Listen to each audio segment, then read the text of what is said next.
Biyao's Wuxia Chronicles. Chapter 1087. In less than 7 breaths, Fu Anshan and the other 3 appeared in front of the trading pavilion master and bowed respectfully. Apart from Fu Anshan and Lu Yuan, the other 2 were a red-haired old man and a stooped old woman in black. The old woman in black said suspiciously, "Pavilion master, why did you call us here in such a hurry? Did something big happen? You still have the face to ask me?" The trading pavilion master was furious. The old woman in black's face froze. Why did it sound like she had made a big mistake? But she didn't remember what she had done wrong. The trading pavilion master glanced at the 4 of them and said in a deep voice, "Let me ask you, are you banning Ancestor Mu?" The 4 of them were shocked. How did the pavilion master know? Could it be that someone told him? Fu Anshan hurriedly said, "Sir, your words scared us. How could we have the guts to ban the Chief Tower Master's disciple? How dare you deceive me? Ancestor Mu came to find me personally and said that he would go to the trading pavilion to buy a cluster of 7th grade pill fire. But Lu Yuan, how did you tell him?" The trading pavilion master said in a deep voice. The 4 of them were shocked. They never thought that Qin Feiyang would actually come to find the pavilion master for such a small matter. "Lu Yuan, I'm very disappointed in you. You're only temporarily managing the East City Trading Pavilion and you dare to deceive me. If you really become the manager of the East City Trading Pavilion, won't you be able to cover the sky with one hand?" The trading pavilion master shouted. Lu Yuan's face turned pale and he hurriedly knelt on the ground and said, "Sir, I know my mistake. I won't dare to do it again." The trading pavilion master said, "There's nothing to say. You've reached the end of your temporary management. Don't." "Pavilion master, this was all ordered by Fu Anshan." Lu Yuan hurriedly mentioned Fu Anshan. Fu Anshan's expression changed and he shouted, "Lu Yuan, don't slander me." "Shut up, when was it your turn to speak?" The trading pavilion master raised his eyebrows and shouted. Fu Anshan's body trembled and he did not dare to speak anymore. The pavilion master looked at Lu Yuan and said in a low voice, "Continue." Fu Anshan secretly transmitted his voice, "Lu Yuan, if you dare to spout nonsense, don't blame me for being impolite to you. You're welcome. It's because I listened to your slanderous words that I ended up like this. You still have the nerve to threaten me?" Lu Yuan looked at Fu Anshan with hatred. Then, he looked at the pavilion master and said, "Mr. Fu Anshan told me to kill Ancestor Mu. He even threatened me that if I didn't do as he said, he would kick me out after he became the vice pavilion master." The pavilion master glanced at Fu Anshan. Fu Anshan also quivered and knelt on the ground, exclaiming, "Master, he is spouting nonsense, please judge clearly." As he spoke, he gave a subtle glance to the black-clothed old woman and the red-haired old man. The 2 of them looked at each other and were about to speak up to help Fu Anshan. But at this moment, Lu Yuan took out the image crystal and looked at the pavilion master. "My lord, this lowly one's image crystal contains the words Fu Anshan used to threaten me. You bastard, you actually dare to do this?" Fu Anshan immediately looked at Lu Yuan gloomily. Lu Yuan secretly sneered, "Dealing with an old fox like you, of course I have to be careful. Pavilion master, it was indeed Fu Anshan who forced us to kill Ancestor Mu. Back then, Ancestor Mu caused the death of his son, Fu Xiong, in Qinghai City, so he held a grudge against him. My lord, we are helpless as well. Please show mercy." Hearing that Lu Yuan had actually recorded Fu Anshan's threat, the black-clothed old woman and the red-haired old man immediately changed their words. Because this was a good opportunity to take down Fu Anshan. As long as Fu Anshan fell, they would have the chance to succeed the position of vice pavilion master.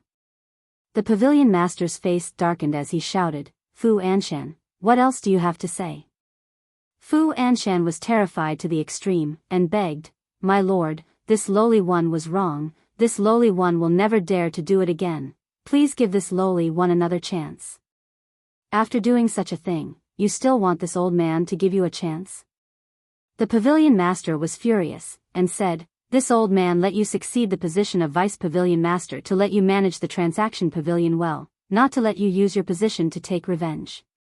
If you don't even have this bit of awareness, do you still deserve to be the Vice Pavilion Master of the transaction pavilion? I think it's better to choose someone else." Fu Anshan laid weakly on the ground, his face filled with despair. Lu Yuan and the other two were secretly delighted in their hearts. The pavilion master of the transaction pavilion snorted coldly and was about to announce that Fu Anshan was disqualified from succeeding the position of Vice Pavilion Master. But suddenly, he frowned again. He thought of what Qin Feiyang said before he left. "Don't remove Fu Anshan." What did he mean by that? What did Qin Feiyang want? Suddenly, his eyes lit up, and a trace of understanding appeared on his old face. He looked at Fu Anshan and said, "All right, this old man will give you another chance." "Thank you, my lord." Fu Anshan immediately became spirited again, and shed tears of gratitude. Lu Yuan and the other two looked at each other, and couldn't help but be secretly annoyed. The pavilion master of the transaction pavilion said, "Immediately go find Ancestor Mu and beg for his forgiveness. If you can't do it, then you can forget about the position of Vice Pavilion Master forever." This, Fu Anshan was dumbfounded. Lu Yuan and the other two secretly laughed again. One had to know. Qin Feiyang and Fu Anshan had long been at odds. How could Qin Feiyang forgive him? Therefore, in their opinion, the pavilion master was deliberately pushing Fu Anshan onto the path of no return. In other words, Fu Anshan was destined to fail in succeeding the position of Vice Pavilion Master. What's wrong? You can't do it? The pavilion master of the transaction pavilion said with a dark face. "I can do it." Fu Anshan hurriedly nodded. He could only brace himself and agree. "Then hurry up and go. And the three of you, pay attention to this old man in the future. If something like this happens again, this old man will not let you off easily." Scram! The pavilion master of the transaction pavilion shouted. "Yes." The four of them nodded and hurriedly stood up to open the teleportation gate and left. Just as the four of them left, a white-haired old man in black clothes walked out from the small wooden building behind them. This person was old and clumsy. Both of his hands were holding onto crutches. When he walked, he was trembling. There was not the slightest bit of aura around his body, as if he was about to die. After the black-clothed old man appeared, he looked at the pavilion master of the transaction pavilion and laughed hoarsely. "Lord is wise. Why did you come out?" The pavilion master of the transaction pavilion hurriedly turned around and walked forward to support the black-clothed old man. There was a trace of blame in his eyes. "Anyway, we're all about to die. Instead of sitting in the house every day, we might as well come out and take a good look at the scenery outside." The black-clothed old man laughed. This person was the Vice Pavilion Master of the transaction pavilion. "Don't give up on yourself, okay? Listen to me, hurry up and deal with the mundane matters on hand, then seal yourself. When I step into the false god realm in the future, I might be able to find a way to help you extend your life." The pavilion master of the transaction pavilion advised. "We'll talk about it later." The black-clothed old man smiled faintly, and said, "I was quite worried just now. You directly announced that Fu Anshan would be disqualified as the Vice Pavilion Master. You can see that too?" The pavilion master of the transaction pavilion asked. "Yes. Ancestor Mu's ambition doesn't lie here. He wants to torture Fu Anshan. This little guy's methods are a little scary. I can imagine how difficult Fu Anshan's life will be in the future. However, if Fu Anshan can really get his forgiveness, it means that Fu Anshan does have some means. It's not impossible for him to continue to take over this old man's position." The black-clothed old man laughed. The pavilion master of the transaction pavilion nodded and said, "Fu Anshan is still capable, but he's too arrogant." "That's right. When Ancestor Mu first came to the Divine City, the first person he looked for was him. Unfortunately, he didn't seize the opportunity and let Li He take advantage of it. As for Li He, to be honest, this old man didn't think highly of him in the past. But after some investigation, I found out that this person had always been diligent and never liked to be arrogant. He was also very kind to others. In terms of ability, he was not inferior to Fu Anshan and the others. It's a pity that he died an unnatural death. The black-clothed old man sighed, his old face full of regret. In short, the two of us are still too tacky. We like others to flatter us in front of us. And this Li He is not that kind of person. His presence is extremely low. The pavilion master of the transaction pavilion smiled bitterly. Yes. If it weren't for Ancestor Mu's appearance, I'm afraid we would never have noticed him. So, we have to change this. The black-clothed old man said. Let's not talk about it. I'll accompany you for a walk. The pavilion master of the transaction pavilion smiled. Okay. The black-clothed old man nodded. Lu Yuan, that damn bastard, he actually betrayed me. North City. The transaction pavilion. Fu Anshan sat in front of his desk and flew into a rage. Yen Wei stood at the side and laughed gloatingly. Then, he said, Sir, this is a little strange. What's strange? Fu Anshan turned to look at him suspiciously. Yen Wei said, although Ancestor Mu went to look for the pavilion master, he didn't know that we were banning him. That's right. Fu Anshan was stunned and said in surprise, Are you saying that someone is leaking information behind the scenes? It's very possible. Yen Wei nodded. He was trying to distance himself from the matter. Because, other than Fu Anshan and the other three, he was the only one who knew about this. When Fu Anshan calmed down, he might start to suspect him. But now, after hearing what he said, Fu Anshan would naturally ignore him and suspect Lu Yuan and the other two. Fu Anshan asked, Then who do you think is the most likely? I think that all three of them are possible. Because they are all coveting the position of Deputy Pavilion Master. Yen Wei said calmly. Sigh. Fu Anshan sighed deeply and said regretfully, I'm really smart for a lifetime but stupid for a moment. I clearly know that the three of them are hiding something in their hearts, but I still instigated them to deal with Ancestor Mu at this time. Isn't this giving them a chance? Sir, it's too late to regret it now. The most important thing right now is to think of a way to get Ancestor Mu's forgiveness as soon as possible, because there's not much time left until the succession ceremony. As long as we deal with Ancestor Mu, there's still a chance. Otherwise, I'm afraid that everything you've done will be for naught. Yen Wei said anxiously. I know, but I really don't know how to deal with him. Fu Anshan rubbed his head, feeling weak both physically and mentally. Yen Wei said, At this time, sir, you don't have to care about your face anymore, lower your posture and beg him. As long as you show your sincerity, I believe that he will definitely forgive you. Fu Anshan's old face was unsettled. Shwa. Suddenly. He stood up and nodded, All right, I'll go beg him now. After I succeed to the position of Deputy Pavilion Master, I'll make him repay me 100 times over. With that, he opened the teleportation gate and walked in without looking back. Still thinking about the position of Deputy Pavilion Master? You're thinking too much. After the teleportation gate dissipated, Yen Wei shook his head and ridiculed, his face full of disdain. Chapter 1088. At the same time. Martial Artist Mountain Range. Inside Li Yan's cave. Qin Feiyang sat at a stone table, looked at Li Yan opposite him, and asked with a smile, Did Nie Xiaoyong still come to harass you? Aren't you asking the obvious? You've already said so, yet he still dares to harass me. Isn't he looking for trouble? Li Yan rolled her eyes at him. Fatso said impatiently, Boss, don't beat around the bush, just ask directly.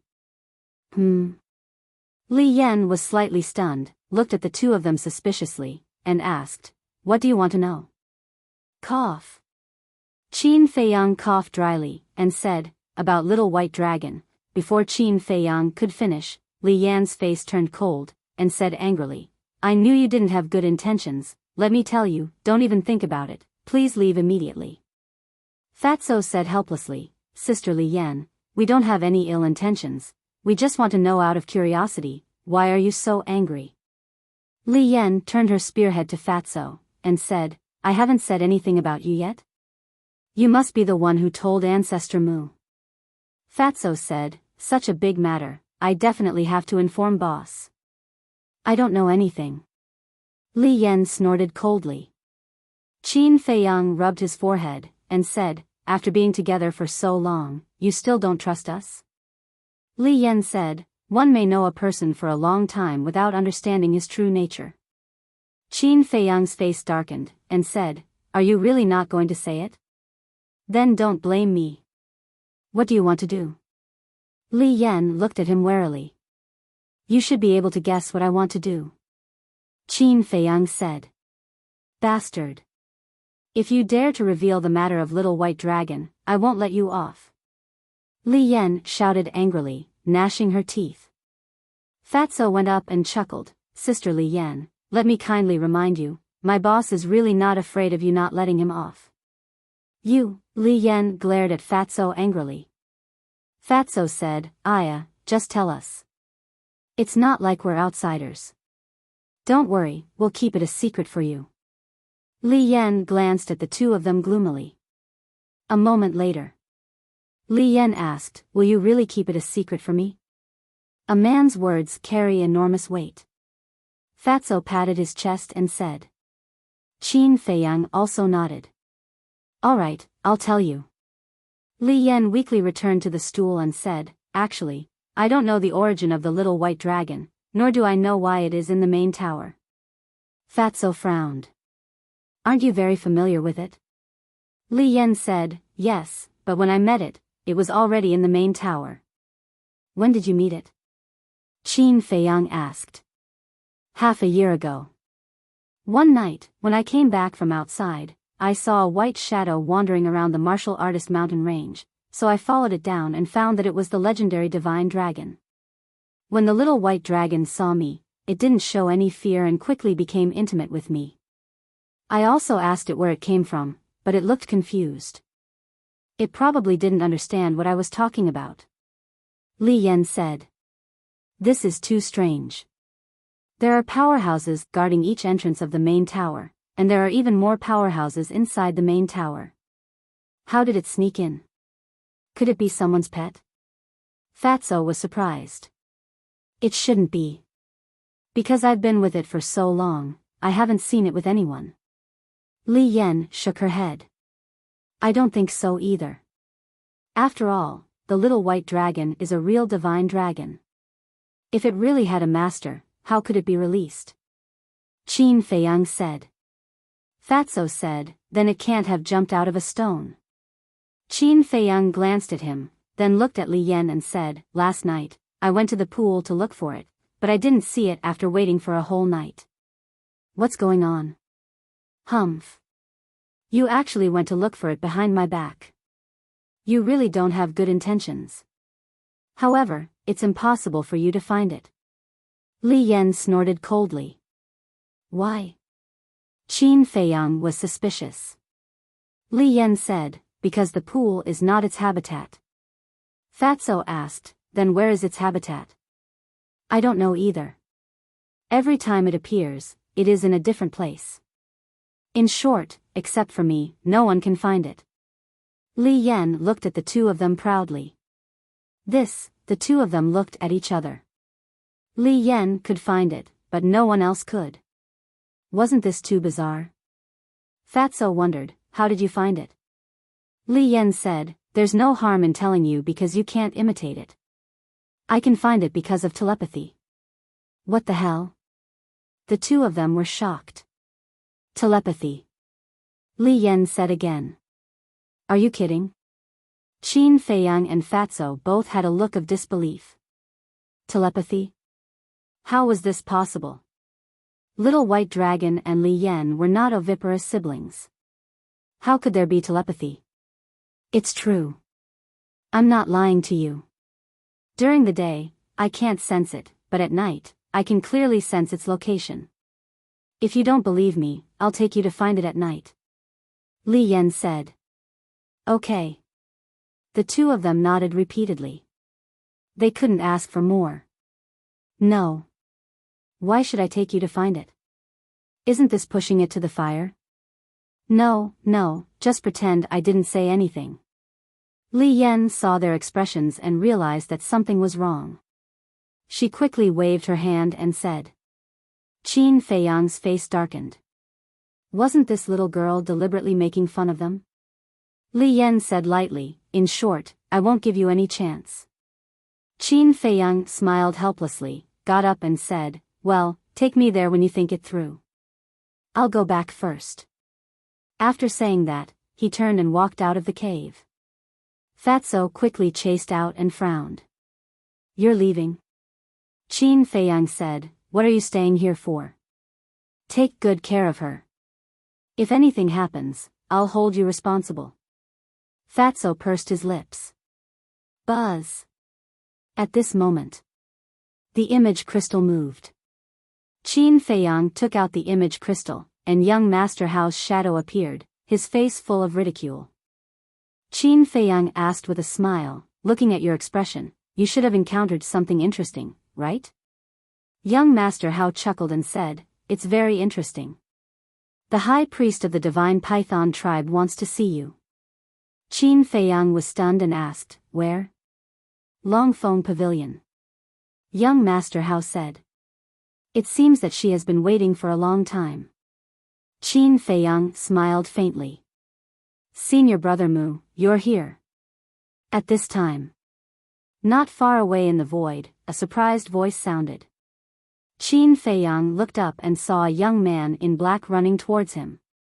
Qin Feiyang's eyes had a trace of suspicion. He looked at young Master Hao and said, it seems that someone is looking for me. That's it. After saying that, he put away the image crystal. Whoosh! The young man in black broke through the air and landed in front of Qin Feiyang. You are? Qin Feiyang looked at him in confusion. The young man in black smiled obsequiously and said, I'm a disciple of the warrior mountain range. My name is Wang Er.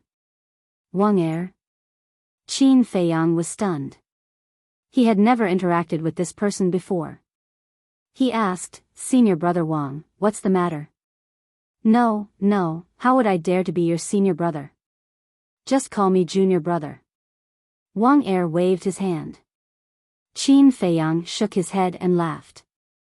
This person was older than him and had entered the main pagoda earlier than him. He was actually willing to be his junior brother. Strength and status could indeed change a person. Qin Feiyang said, if you have something to say, just say it. The steward of the Northern City Trading Pavilion is here. He specifically said that he wants to see you. He also said that he won't leave until he sees you. So I wanted to inform Senior Brother Fatty and let him pass the message to you. I didn't expect you to be here. Wang Er said. Fatso said unhappily, Hey, what are you talking about? Although being fat is my characteristic, you can't just call me Senior Brother Fatty, right? Sorry. Wang Er smiled apologetically. Fatso rolled his eyes at him and looked at Qin Feiyang. Boss, do you want to meet him? Qin Feiyang waved his hand and said, I'm not interested, but you can go and tell him that standing there is not sincerity. Understood. Fatty chuckled mischievously, then opened the teleportation gate and left. Thank you. Qin Feiyang cupped his hands towards Wang Er and thanked him, then opened the teleportation gate and left. He actually thanked me? Wang Er was stunned and a little flattered. Main Pagoda. Pill Pagoda Square. At this moment, countless disciples had gathered and were curiously looking at Fu Anshan, who was standing in the middle of the square. The succession ceremony is coming soon. Why is he here looking for Ancestor Mu instead of preparing properly? Everyone was suspicious. Swish. Fatso appeared out of thin air and stood in the air above the square. Fatso is here. Why are you afraid of him? Isn't it because he has Ancestor Mu as his backer? If Ancestor Mu were to back him up, what would he amount to? Some were afraid. Some were disdainful. Hearing those discussions, Fatso raised his eyebrows and his saint aura erupted. For a moment, the square fell into dead silence. Those who were disdainful before were now filled with shock. He had actually stepped into the Battle Saint realm. Are you surprised? Let me tell you, Fat Lord has already stepped into the Battle Saint realm. It's just that he doesn't want to go to the sacred land and has been hiding his cultivation. Do you really think I'm just relying on boss? Fatso sneered. Stepped into the Battle Saint realm long ago? Don't want to go to the sacred land? Everyone was petrified on the spot. The sacred land was a place all the disciples of the main pagoda wanted to go, but this person actually hid his cultivation and didn't want to go.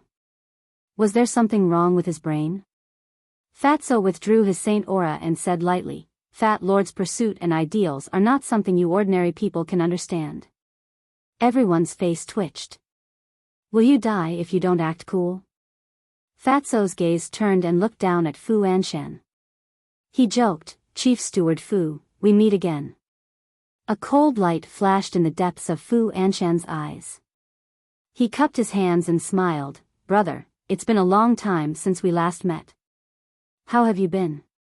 When did we become so close? Thinking back, when we first came here and went to the trading pavilion for the first time, what did you say? Fatso looked at him playfully.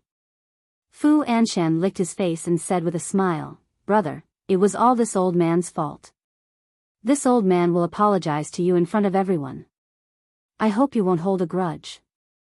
Chief Steward Fu is about to succeed the position of Deputy Pavilion Master, yet you still apologize to a small figure like me. How magnanimous. Chapter 1089. The people in the plaza looked at each other in dismay. Fatso's words could be said to be a blatant mockery. But they couldn't figure it out. With Fu Anshan's brain, it was impossible for him not to hear it, but why wasn't he angry? Fatso said, Manager Fu, I heard that you are looking for my boss. Fu Anshan endured his anger and nodded, Yes, please inform him. I'm sorry. My boss is not free right now. Also, is this your sincerity? If that's the case, then even if I help you inform him, my boss might not even see you. Fatso teased. Then, according to brother, what is considered sincerity? Fu Anshan asked with a smile. You can still laugh? Has this old fellow been kicked silly by a donkey? People muttered.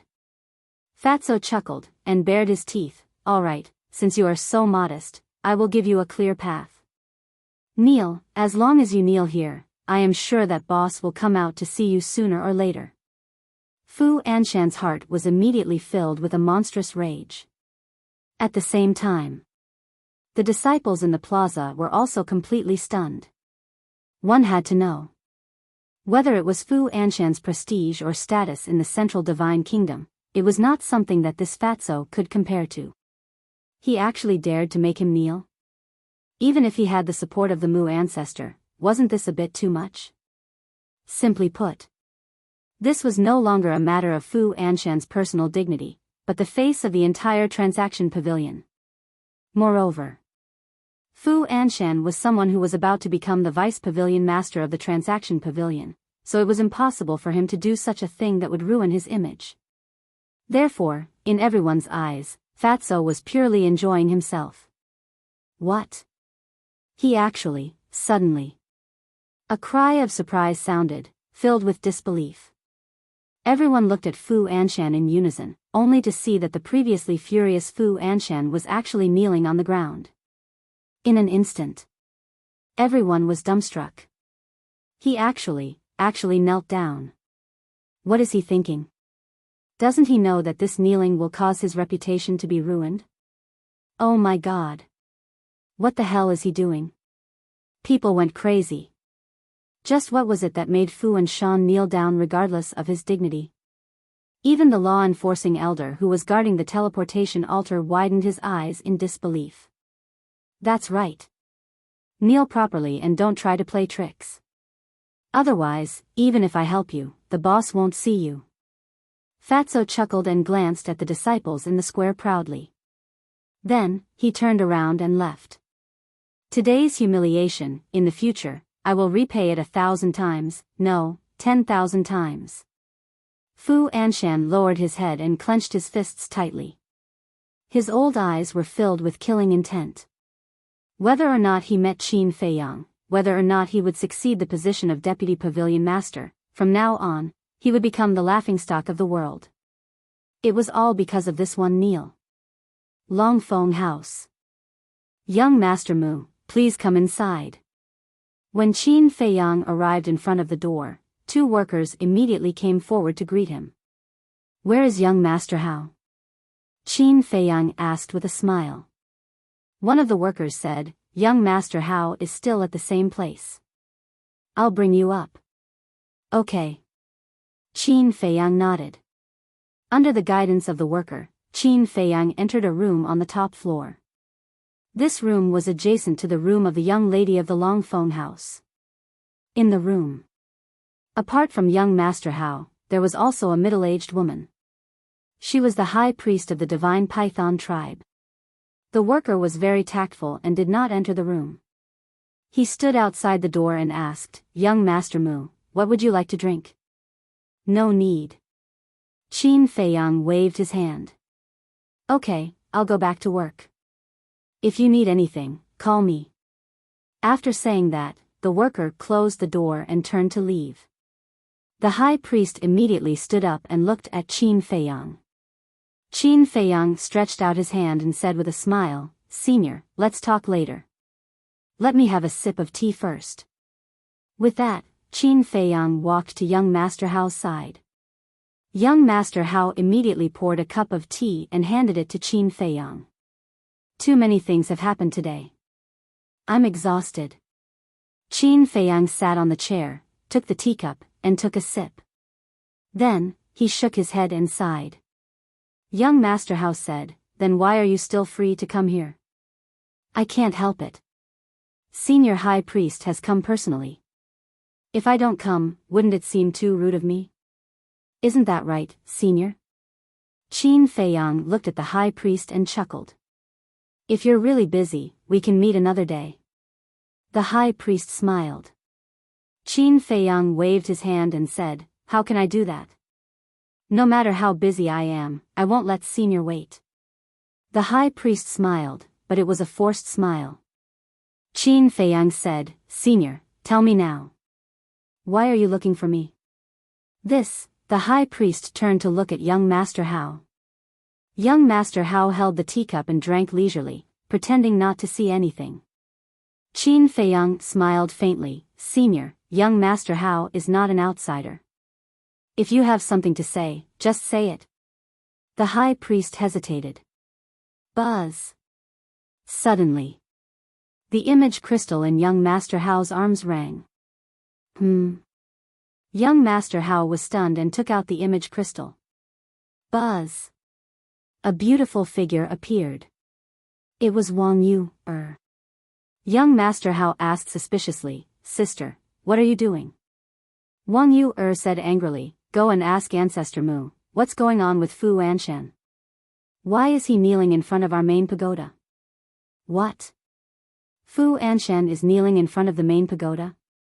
The High Priest was surprised. Young Master Hao was also a little stunned. He looked at Qin Feiyang and said to Wang Yu, he's with me. Ask him yourself. With that, young Master Hao turned the image crystal and faced Qin Feiyang. He really knelt down? Qin Feiyang asked in surprise. Wang Yu said, Of course, it's already a big deal. Qin Feiyang's eyes flashed. This old man was really willing to do anything for the position of Deputy Pavilion Master. But thinking about it, it made sense. For the position of Deputy Pavilion Master, Fu Anshan could be said to have done everything. If he failed because of this, even if he died, he would not be able to rest in peace. Qin Feiyang looked at Wang Yu, and said indifferently, If he wants to kneel, then kneel. Why are you so angry? What about him? It has nothing to do with me. But he is the steward of the transaction pavilion after all, and he is also the successor of the next deputy pavilion master. How can you make him kneel in front of our main pagoda? At that time, how will others talk about you behind your back? How will they talk about our main pagoda? Most importantly, if the pavilion master of the transaction pavilion finds out about this, he will definitely come looking for trouble with you. Wang Yu said. Qin Feiyang stared blankly and asked, Are you concerned about me? Get lost. Who has the time to care about you? In short, hurry up and get rid of Fu Anshan for me. My grandfather and parents have already begun to ask me. After Wang Yu said that, she angrily turned off the image crystal. Wasn't this nonsense? Didn't he have any sense of propriety? Young Master Hao put away the image crystal and asked suspiciously, Brother Mu, what's going on? Fu Anshan and the other 3 stewards banned me, so I went to find the pavilion master of the transaction pavilion. I think it should be the pavilion master who asked him to come and apologize. But I didn't expect him to be so sincere and actually kneel in front of the main pagoda. I don't know what to say. Qin Feiyang smiled faintly. What? Even the pavilion master of the transaction pavilion thinks so highly of him? The high priest's heart trembled. Who could stop the rise of this man? Ban? Young Master Hao looked suspicious, but the high priest was here, so he couldn't ask. Qin Feiyang looked at the high priest and said with a smile, Senior, as you can see, I am indeed too busy. If you have something to say it quickly. Well, the high priest hesitated for a moment and gritted his teeth. Little brother, tell me, what do I have to do to destroy that video? Oh, I see. Qin Feiyang came to a realization and said meaningfully, This video is very valuable. I really can't bear to destroy it. It's better to squash enmity than keep it alive. Besides, we know that we were wrong now. Please be kind and give us a way out. The high priest looked at him pleadingly. Actually, you should look for Pei Yi because as long as he forgives you, you don't have to be afraid of this video being exposed anymore. Qin Feiyang said. The high priest said, I have always treated Yi as my own son. I don't want him to know about this because it will be a huge blow to him. Qin Feiyang sneered. Chapter 1090. It's just a show, young Master Hao sneered and suddenly thought of something. He frowned and said, That's not right. Aren't the images in my hands? Why do you have them?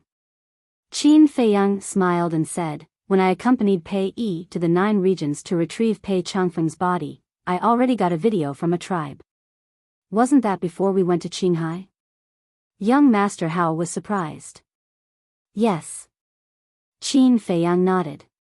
Young Master Hao said, So, you already knew about the leader of the Divine Python tribe? Yes. Qin Feiyang said with a smile. Young Master Hao cursed angrily, Damn, you're really cunning. You even kept us in the dark. I have to keep a trump card. Qin Feiyang smiled faintly. That's true. For example, this time, after Fu Anshan, you also destroyed the video. The leader of the Divine Python tribe must think that he can rest easy now, but he doesn't know that I still have a video in my hands. Young Master Hao said with a smile. Qin Feiyang shook his head and said, Wrong, Fu Anshan didn't destroy the video. He also has a trump card. Young Master Hao was stunned and said with a smile, Damn, this old fox is more cunning than you. What do you mean by more cunning than me? Am I cunning? Where can I find such a good person? Qin Feiyang rolled his eyes. You're a good person. Young Master Hao's mouth twitched. He couldn't tell that this guy was a narcissist. By the way, since you're already here, why don't you stay and have a few drinks with me? We'll bid for the Dragon Phoenix wine later. Young Master Hao said. I'm really not interested. Have fun by yourself. Qin Feiyang shook his head, got up, put away the pill fire, and opened the teleportation gate to leave. How boring. Young Master Hao cursed angrily. Back at Calming Lake. Qin Feiyang immediately saw Gongsun Bei standing in his courtyard with his head lowered and brows furrowed. Who knew what he was thinking? Wang Yu was beside him. Brother Gongsun. Qin Feiyang landed in the courtyard and bowed. You're back. Gongsun Bei looked up at Qin Feiyang and smiled. Yes. Qin Feiyang nodded and smiled. Brother Gongsun, are you here for me? Aren't you spouting nonsense? If not you, who should I look for? Wang Yu rolled her eyes at him. Qin Feiyang smiled embarrassedly and asked, Brother Gongsun, why are you looking for me? Isn't it all for Fu Anshan? You made him kneel in front of the main tower. Are you sure it's improper? You should let him go as soon as possible. Gongsun Bei said. This, Qin Feiyang frowned. Who would have thought that Fu Anshan's kneeling would bring about so much trouble? He pondered for a while. Qin Feiyang smiled and said, how about this, let him kneel on the opposite side of the Jingxin Lake. Gongsun Bei frowned and asked suspiciously, what kind of grudge do you have with him? Why are you torturing him like this? Just because he sent Fu Han to assassinate you? Isn't this considered a grudge? Qin Feiyang asked. Gongsun Bei fell silent. Because if it were him, he wouldn't let the matter rest either. Wang Yu asked, what about the pavilion master of the trading pavilion? If he comes to blame you, how are you going to explain it? He won't come to blame me. Because he's the one who sent Fu Anshan. Qin Feiyang smiled. No way. Gongsun Bei and Wang Yu looked at each other. To tell you the truth. Actually, I've already gone to the pavilion master of the trading pavilion. Qin Feiyang briefly told them about how Fu Anshan and the others blocked him. So that's how it is. Only then did the two of them come to a realization. This old thing really doesn't know what's good for him. We haven't settled the score with him in Qinghai, and now he's stirring up trouble again. It seems that we have to get rid of him as soon as possible. Wang Yu said in disgust.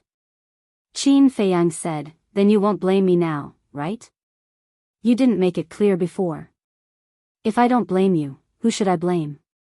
Wang Yu glared at Qin Feiyang angrily, looking a little embarrassed.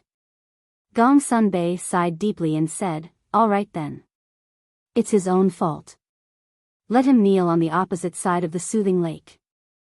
Also, don't run around during this period. It's best if you stay at the soothing lake. Why? Qin Feiyang and Gongsun Bei looked at him suspiciously. Because Sir has already ordered to remove the spies that the major factions have placed in our main tower. I'm worried that they'll do something dangerous to you if they're cornered. Gongsun Bei said. They're finally taking action? Qin Feiyang's eyes flashed slightly and asked, have you found anyone? Gongsun Bei's eyes flashed coldly as he said confidently, it's basically under my control. After confirming it, we can pull the net. Who are they? Qin Feiyang asked calmly. These people are very powerful. They're basically the law enforcement elders and deacon elders. Even my temple has some. Gongsun Bei coldly snorted. Qin Feiyang was surprised. No way, they're so arrogant. What about the Mujia? As soon as this statement came out, the place inexplicably fell into a dead silence. Whether it was Gongsun Bei or Wang Yu, they all looked at Qin Feiyang with a surprised look. It seems that they didn't find Mu Qing's second grandpa. Qin Feiyang secretly muttered. Otherwise, Gongsun Bei wouldn't show such an expression. Wang Yu frowned and said, why do you ask? No, I'm just thinking that since the major factions know that they've placed spies in our main tower, then the Mujia should also be doing the same. Qin Feiyang said with a smile. Wang Yu solemnly said. Don't talk about this kind of groundless thing in the future. The Mujia is not to be trifled with. It seems that she's also quite afraid of the Mujia. I know. Qin Feiyang nodded. Gongsun Bei looked at Qin Feiyang and smiled. Well, you guys talk, I'll go first. By the way, when the little brother comes back, you should also tell him about this. Okay. The two nodded. After Gongsun Bei opened the portal and left, Qin Feiyang looked at Wang Yuer and frowned. Are you so afraid of the Mujia? Wang Yuer said. The Mujia is an existence that can't be provoked. No one knows how deep their background is. Qin Feiyang's heart moved. It seems that Wang Yuer knows the Mujia quite well. He asked. Do you know where the Mujia's nest is? I don't know. Even if I know, I won't tell you. Wang Yuer coldly snorted and turned away. After being together for so long, she knows what kind of person Qin Feiyang is. He's a lawless person. If she told him, he would definitely go and provoke the Mujia. Qin Feiyang couldn't help but feel disappointed. How could the Mujia hide so deep? Back in the attic, he took out the image crystal and sent a message to Fatso. Soon, Fatso's shadow appeared. Qin Feiyang said. Go to the Pill Pagoda Square again and tell Fu Anshan to come to the Calm Heart Lake and kneel. In addition, pay attention to the little white dragon. Understood. Fatso nodded, and the shadow dissipated. Qin Feiyang pondered for a moment, put away the image crystal, walked to the balcony on the second floor, took a battle chi pill, and closed his eyes to meditate. After Fu Anshan received the message from Fatso, although he was helpless and angry, he could only do as he was told. Time passed day by day. Late one night, Gongsun Bei led a group of divine envoys, like the god of death, to show a comprehensive sweep in the main pagoda. However, this sweep has been carried out secretly and did not alarm any disciples. The main pagoda was as calm as ever. The disciples of the main pagoda were also as usual. But all the major forces began to panic. They didn't expect that the spies they planted in the main pagoda would be discovered by the main pagoda master. This made them very nervous. They were afraid that after the main pagoda master removed these spies, he would target them again. So for the next period of time, the people of the major forces were unprecedentedly honest. As time passed day by day, seeing that the main pagoda master didn't hold them accountable, they were relieved. After this incident, they didn't dare to plant spies in the main pagoda anymore. As for Mu Qin's second grandpa, maybe he was hidden too deep, and he really wasn't found out. Another period of time passed. Qin Feiyang suddenly received a message from Wang Zicheng and others. They said that the people sent by the main pagoda master had already looked for them, and they also dealt with it according to Qin Feiyang's instructions. After listening, Qin Feiyang didn't say anything and just let them continue to stay in Qinghai. In the blink of an eye, more than 2 months passed. Boom! Early in the morning. Calm Heart Lake. A powerful saint aura suddenly erupted. Qin Feiyang, who was sitting cross-legged on the balcony on the second floor, suddenly opened his eyes. 2 bright beams of light burst out from his eyes. That's right. He had already stepped into the 4-star battle saint realm. And his mental strength had also increased by another level. Now, it was already at level 23. I'm getting closer and closer to the battle saint realm. Before the opening of the miracle, I can already step into the 1-star battle saint realm. Qin Feiyang muttered and let out a long breath. Then, he withdrew his saint aura and took out the image crystal. After a while, Fatso's shadow appeared. Qin Feiyang asked, have you seen Little White Dragon during this period of time? Yes. Some time ago, Li Yan went to look for it. Although she didn't let Fat Lord follow her, Fat Lord secretly followed her. Fatso smiled slyly. Qin Feiyang's eyes lit up and asked, where did you find it? Fatso said, in a small valley near the sword tip. Qin Feiyang rubbed his head. It seemed that Little White Dragon's whereabouts were really unpredictable. And with Li Yan around, there was no way he could do anything to Little White Dragon. Forget it. This kind of thing couldn't be forced. It could only depend on luck. Qin Feiyang took a deep breath and asked, has Fu Anshan's succession ceremony been decided? I haven't received any news yet. The pavilion master is probably waiting for your attitude. Fatso shook his head. My attitude, Qin Feiyang smiled coldly. It was time to make Fu Anshan despair. Then, he put away the image crystal and flew to the other side of the lake. From afar, he could see a person kneeling by the lake. It was Fu Anshan. More than 2 months had passed, but Fu Anshan had never moved. He had always been kneeling like this. Even though he had the cultivation of the Battle Saint realm, his legs were already numb. He looked dispirited and haggard. Qin Feiyang flew over and said in surprise, Isn't this Steward Fu? Why are you kneeling here?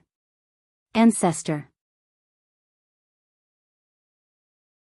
Chapter 1091. Qin Feiyang landed in front of Fu Anshan and asked suspiciously, Steward Fu, who are you kneeling to? After 2 months, the anger in Fu Anshan's heart had calmed down a lot, but when he heard Qin Feiyang's words, his anger burned again. Qin Feiyang turned a blind eye to it and asked again, Who exactly is it that has such great face to make you kneel? Looking at the innocent Qin Feiyang, Fu Anshan wanted to slap him. But now he had to endure it. It had been more than 2 months, but the pavilion master had not announced the exact time when he would succeed the position of deputy pavilion master. Obviously, the pavilion master was waiting for the result. In other words, if he could not get the forgiveness of the person in front of him, then it was almost impossible for him to succeed the position of deputy pavilion master. Brother Mu, I've already fallen to this point, can you stop teasing me? I know, it was all my fault in the past, I'll kowtow to you and apologize, I just hope that you can forgive me. Fu Anshan begged and kowtowed, banging his head. Looking at you now, you're really pitiful. But have you ever heard of a saying? A pitiful person must have something hateful. Qin Feiyang said. Yes, I was blind and overestimated myself to provoke you, but now I've repented, what else do you want?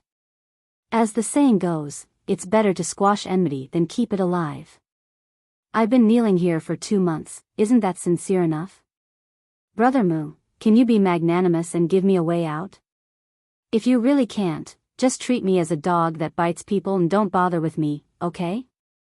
Fu Anshan raised his head and looked at Qin Feiyang pitifully with tears in his eyes. Qin Feiyang furrowed his brows and hesitated. Fu Anshan was also extremely nervous. Sigh. After a long time, Qin Feiyang let out a long sigh and said, Fine. Since you're so sincere, I won't bicker with you. Really? Fu Anshan looked at him in surprise. Qin Feiyang said, I always mean what I say. Thank you, Brother Mu. This old man will never forget Brother Mu's great kindness today. I will definitely repay you in the future. Fu Anshan hurriedly stood up and cupped his hands, but his eyes were filled with a cold light. Qin Feiyang secretly sneered and waved his hand, Go do your thing. Thank you, Brother Mu. This old man will take his leave. After Fu Anshan finished speaking, he couldn't wait to open the portal and leave. That afternoon, an explosive piece of news spread throughout the divine city. The pavilion master of the trading pavilion personally announced that Fu Anshan's succession ceremony would be held at the central square of North City tomorrow morning. For a moment, the clouds moved in all directions. The leaders of all the super tribes immediately began to prepare gifts for the celebration tomorrow morning.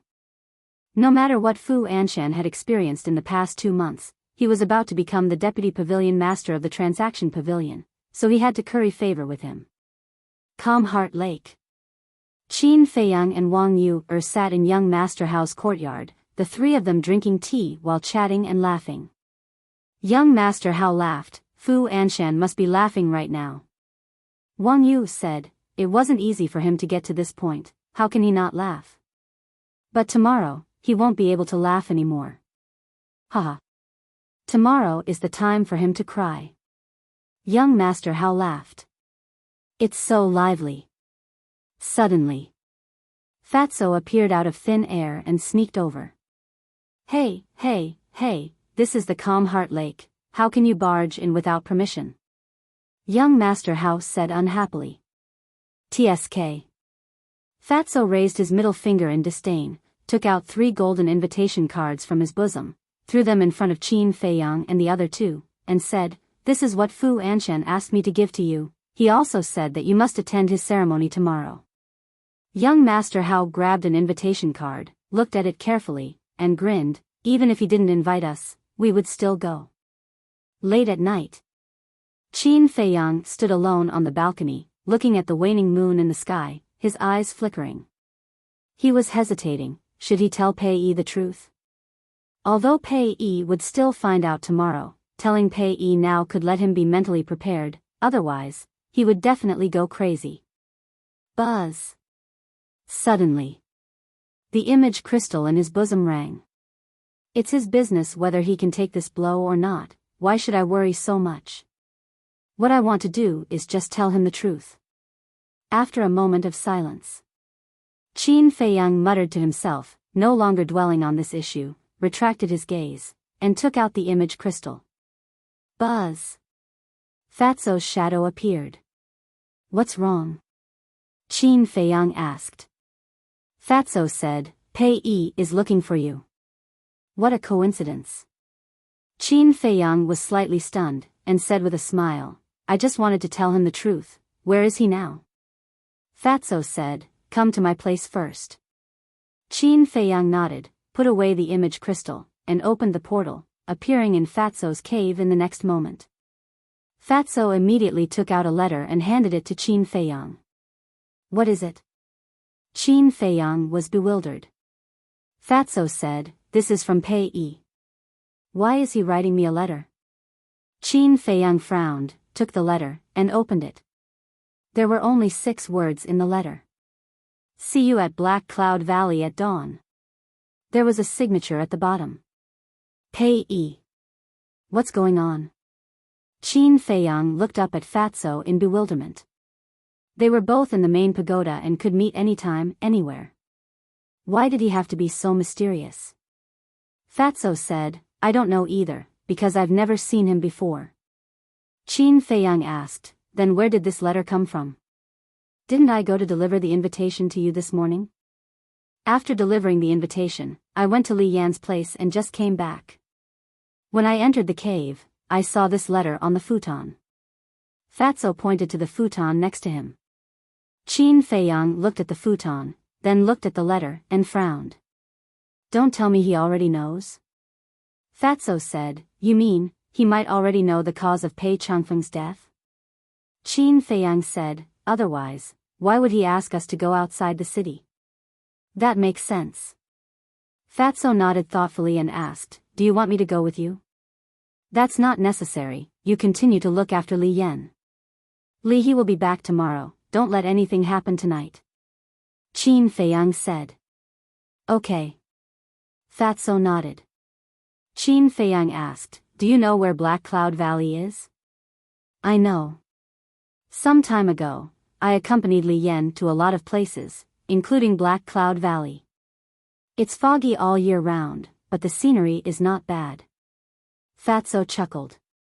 "A walk?" Qin Feiyang was stunned and looked at Fatso meaningfully. "What's with that look?" "Fat Lord, let me tell you, Fat Lord and Li Yan are pure revolutionary friends, don't let your imagination run wild." Fatty felt a little guilty under her stare. "Is that really the case?" Qin Feiyang said playfully. "Of course, what else do you think it is?" Fatso rolled his eyes and waved his hand to open a portal to Black Cloud Valley, urging, "Go, go, don't think about it here." Qin Feiyang said, "Actually, Li Yan is not bad, the most important thing is, she is the one chosen by Little White Dragon, if you..." But before he finished, Fatso flew into a rage, ran behind Qin Feiyang, and pushed Qin Feiyang into the portal. What a gossip. Staring at Qin Feiyang's disappearing back, Fatso looked up and smiled foolishly for a while, then turned around and hurried away. At the same time, Qin Feiyang appeared out of thin air in the sky above a valley that was filled with mist. In the night sky, the waning moon emitted a faint moonlight, making everything look hazy and blurry. The entire valley was dead silent. This damn fatso has good luck with women. Qin Feiyang shook his head in amusement and glanced down at the valley below. Brother Mu, I'm here. A familiar voice came from the valley. It was Pei Yi. Qin Feiyang looked over and saw Pei Yi standing in the middle of the valley with his hands behind his back and a faint smile on his face. Whoosh! Qin Feiyang entered the valley and landed beside Pei Yi, smiling faintly. You didn't ask me out so late at night to admire the scenery, did you? I'm not in the mood to admire the scenery. Pei Yi shook his head with a bitter smile and said, Brother Mu, let me ask you a question. What is it? Qin Feiyang looked at him in confusion. Pei Yi pointed behind Qin Feiyang and asked, Look, what's that over there? Qin Feiyang turned around suspiciously. But just as he turned around, his body tensed up, and a strong sense of danger surged in his heart. And he did not see anything behind him. Oh no! Qin Feiyang didn't hesitate. He immediately took a step forward and dodged to the side. However, it was too late. Pei Yi, who was behind him, grabbed a shiny dagger and stabbed it into Qin Feiyang's lower abdomen at lightning speed. Qin Feiyang was immediately overwhelmed by the excruciating pain. However, Qin Feiyang had experienced all kinds of pain. This bit of pain was nothing to him.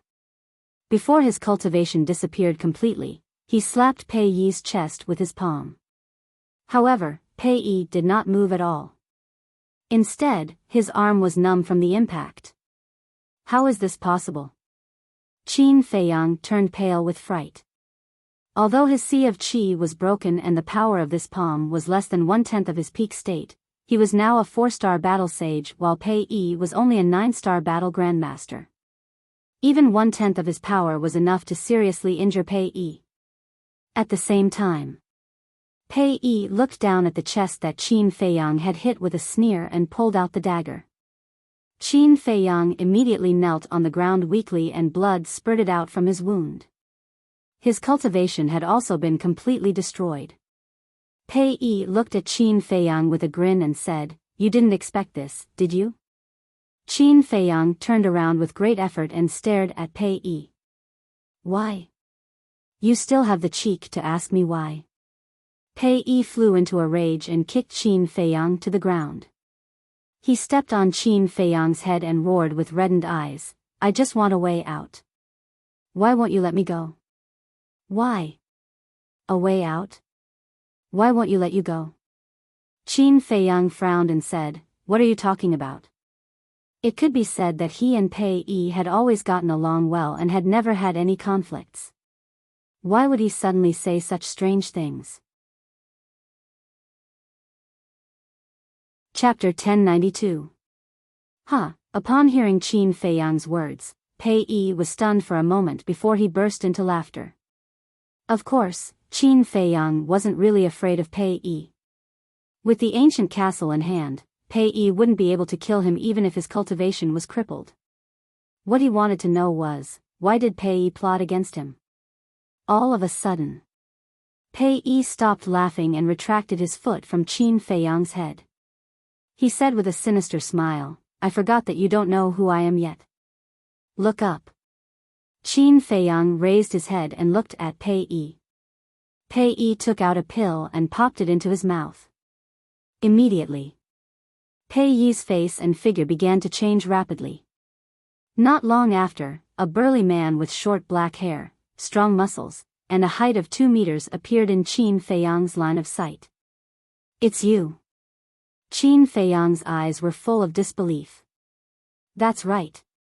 This man was Chu Xian's father, the leader of the Heavenly Spiral tribe. But wasn't this man expelled from the Central Divine Kingdom? Why was he here? Are you surprised? A man who has been expelled from the Central Divine Kingdom actually appeared in front of you now. The leader of the Heavenly Spiral tribe laughed. Qin Feiyang's face was gloomy. He knew that Pei Yi wouldn't plot against him. It turned out that this man was impersonating him. The leader of the Heavenly Spiral tribe glared at him with resentment and said, You made Mr. Hao expel the Heavenly Spiral tribe from the Central Divine Kingdom just because of a small matter. How can you be so ruthless? Qin Feiyang slowly stood up and sternly said, your daughter deceived my brother, took advantage of his feelings, and toyed with him in the palm of her hand. Is this still a small matter? Who told you to get up? Get down.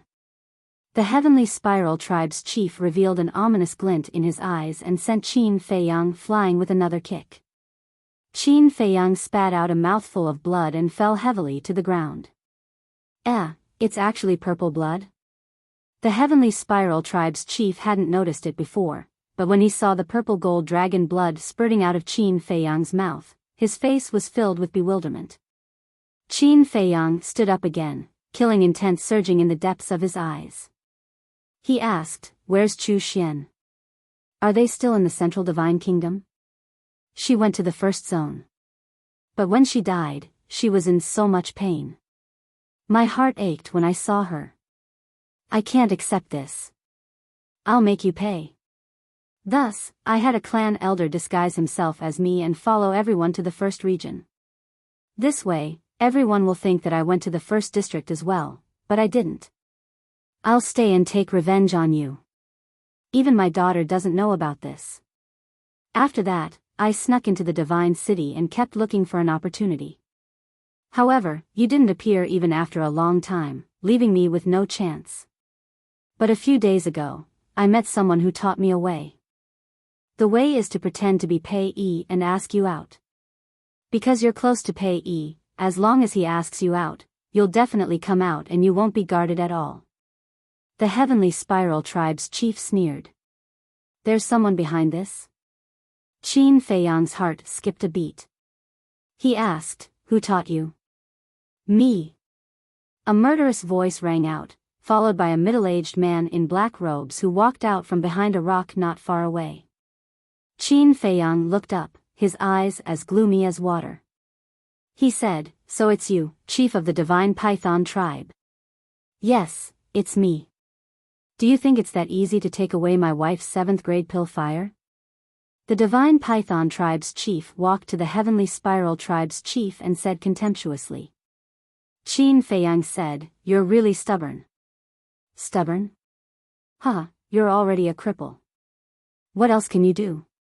If I want to kill you now, it'll be as easy as killing a dog. The Divine Python tribe's chief laughed out loud. The Heavenly Spiral tribe's chief laughed. Brother Pei, calling him a dog is too flattering. The Divine Python tribe's chief was stunned and nodded. Yes. He's a beast worse than a pig. The Heavenly Spiral tribe's chief looked at Qin Feiyang and sneered. So what if he's the chief pagoda master's disciple? Isn't he still in our hands now? Don't worry, after I kill you, I won't let that fatso off either. I'll make sure he dies a more miserable death than you. There was a bone-piercing murderous intent in his words. Qin Feiyang said, if you kill me, you won't be able to live either because the Divine Python tribe's chief won't let you live. Based on the Divine Python tribe's chief's personality, he would definitely kill the Heavenly Spiral tribe's chief later. In other words, the Heavenly Spiral tribe's chief was just a chess piece. As long as he died, this chess piece would lose its value. The Divine Python tribe's chief's pupils constricted. He turned to look at the Heavenly Spiral tribe's chief and said with a smile, Brother Chu, do you believe me? Of course not. Brother Pei is so open and aboveboard. How could he be that kind of person? The Heavenly Spiral tribe's chief said. Open and aboveboard? Qin Feiyang shook his head and sneered. What a naive person. The Divine Python tribe's chief said again, if that's the case, what are you waiting for? Get rid of him quickly and get rid of that disgusting feeling in your heart. It's too boring to get rid of him so quickly. I want to torture him to my heart's content and make him wish he was dead. The Heavenly Spiral tribe's chief laughed sinisterly. He turned around and walked toward Qin Feiyang step by step like a demon from hell. Torture me? You're thinking too much. And you, surnamed Pei, you'll know the consequences of provoking me very soon. Qin Feiyang glanced at the two of them in disdain. With a thought, he disappeared in front of their eyes. When they heard Qin Feiyang's words, the two of them wanted to continue mocking him. However, when they suddenly saw Qin Feiyang disappear, their expressions changed drastically. Where did he go? The two of them scanned their surroundings and their eyes were filled with shock. He was still here just a moment ago. How did he suddenly disappear without a trace? The Heavenly Spiral Tribe's chief looked at the Divine Python Tribe's chief in a panic and asked, "Brother Pei, what happened?" "I don't know either." The Divine Python Tribe's chief shook his head and seemed to be at a loss. This was because once Qin Feiyang escaped, it would be a disaster for the Divine Python Tribe. In the ancient castle, Qin Feiyang took a spiritual sea elixir and lowered his head. His face was extremely gloomy. Lu Hong suddenly said, "Let's just kill them all." Qin Feiyang raised his head and looked at her in shock. Lu Hong said, "Although all the supreme tribes have 9-star combat emperors, the Divine Python Tribe's chief is definitely not at that level." "How do you know?" Qin Feiyang asked. "It's very simple. Even the current Chief Tower Master is only a 9-star combat emperor. As a Supreme Tribe's chief, he is definitely not as powerful as the Chief Tower Master." Lu Hong said. "That makes sense.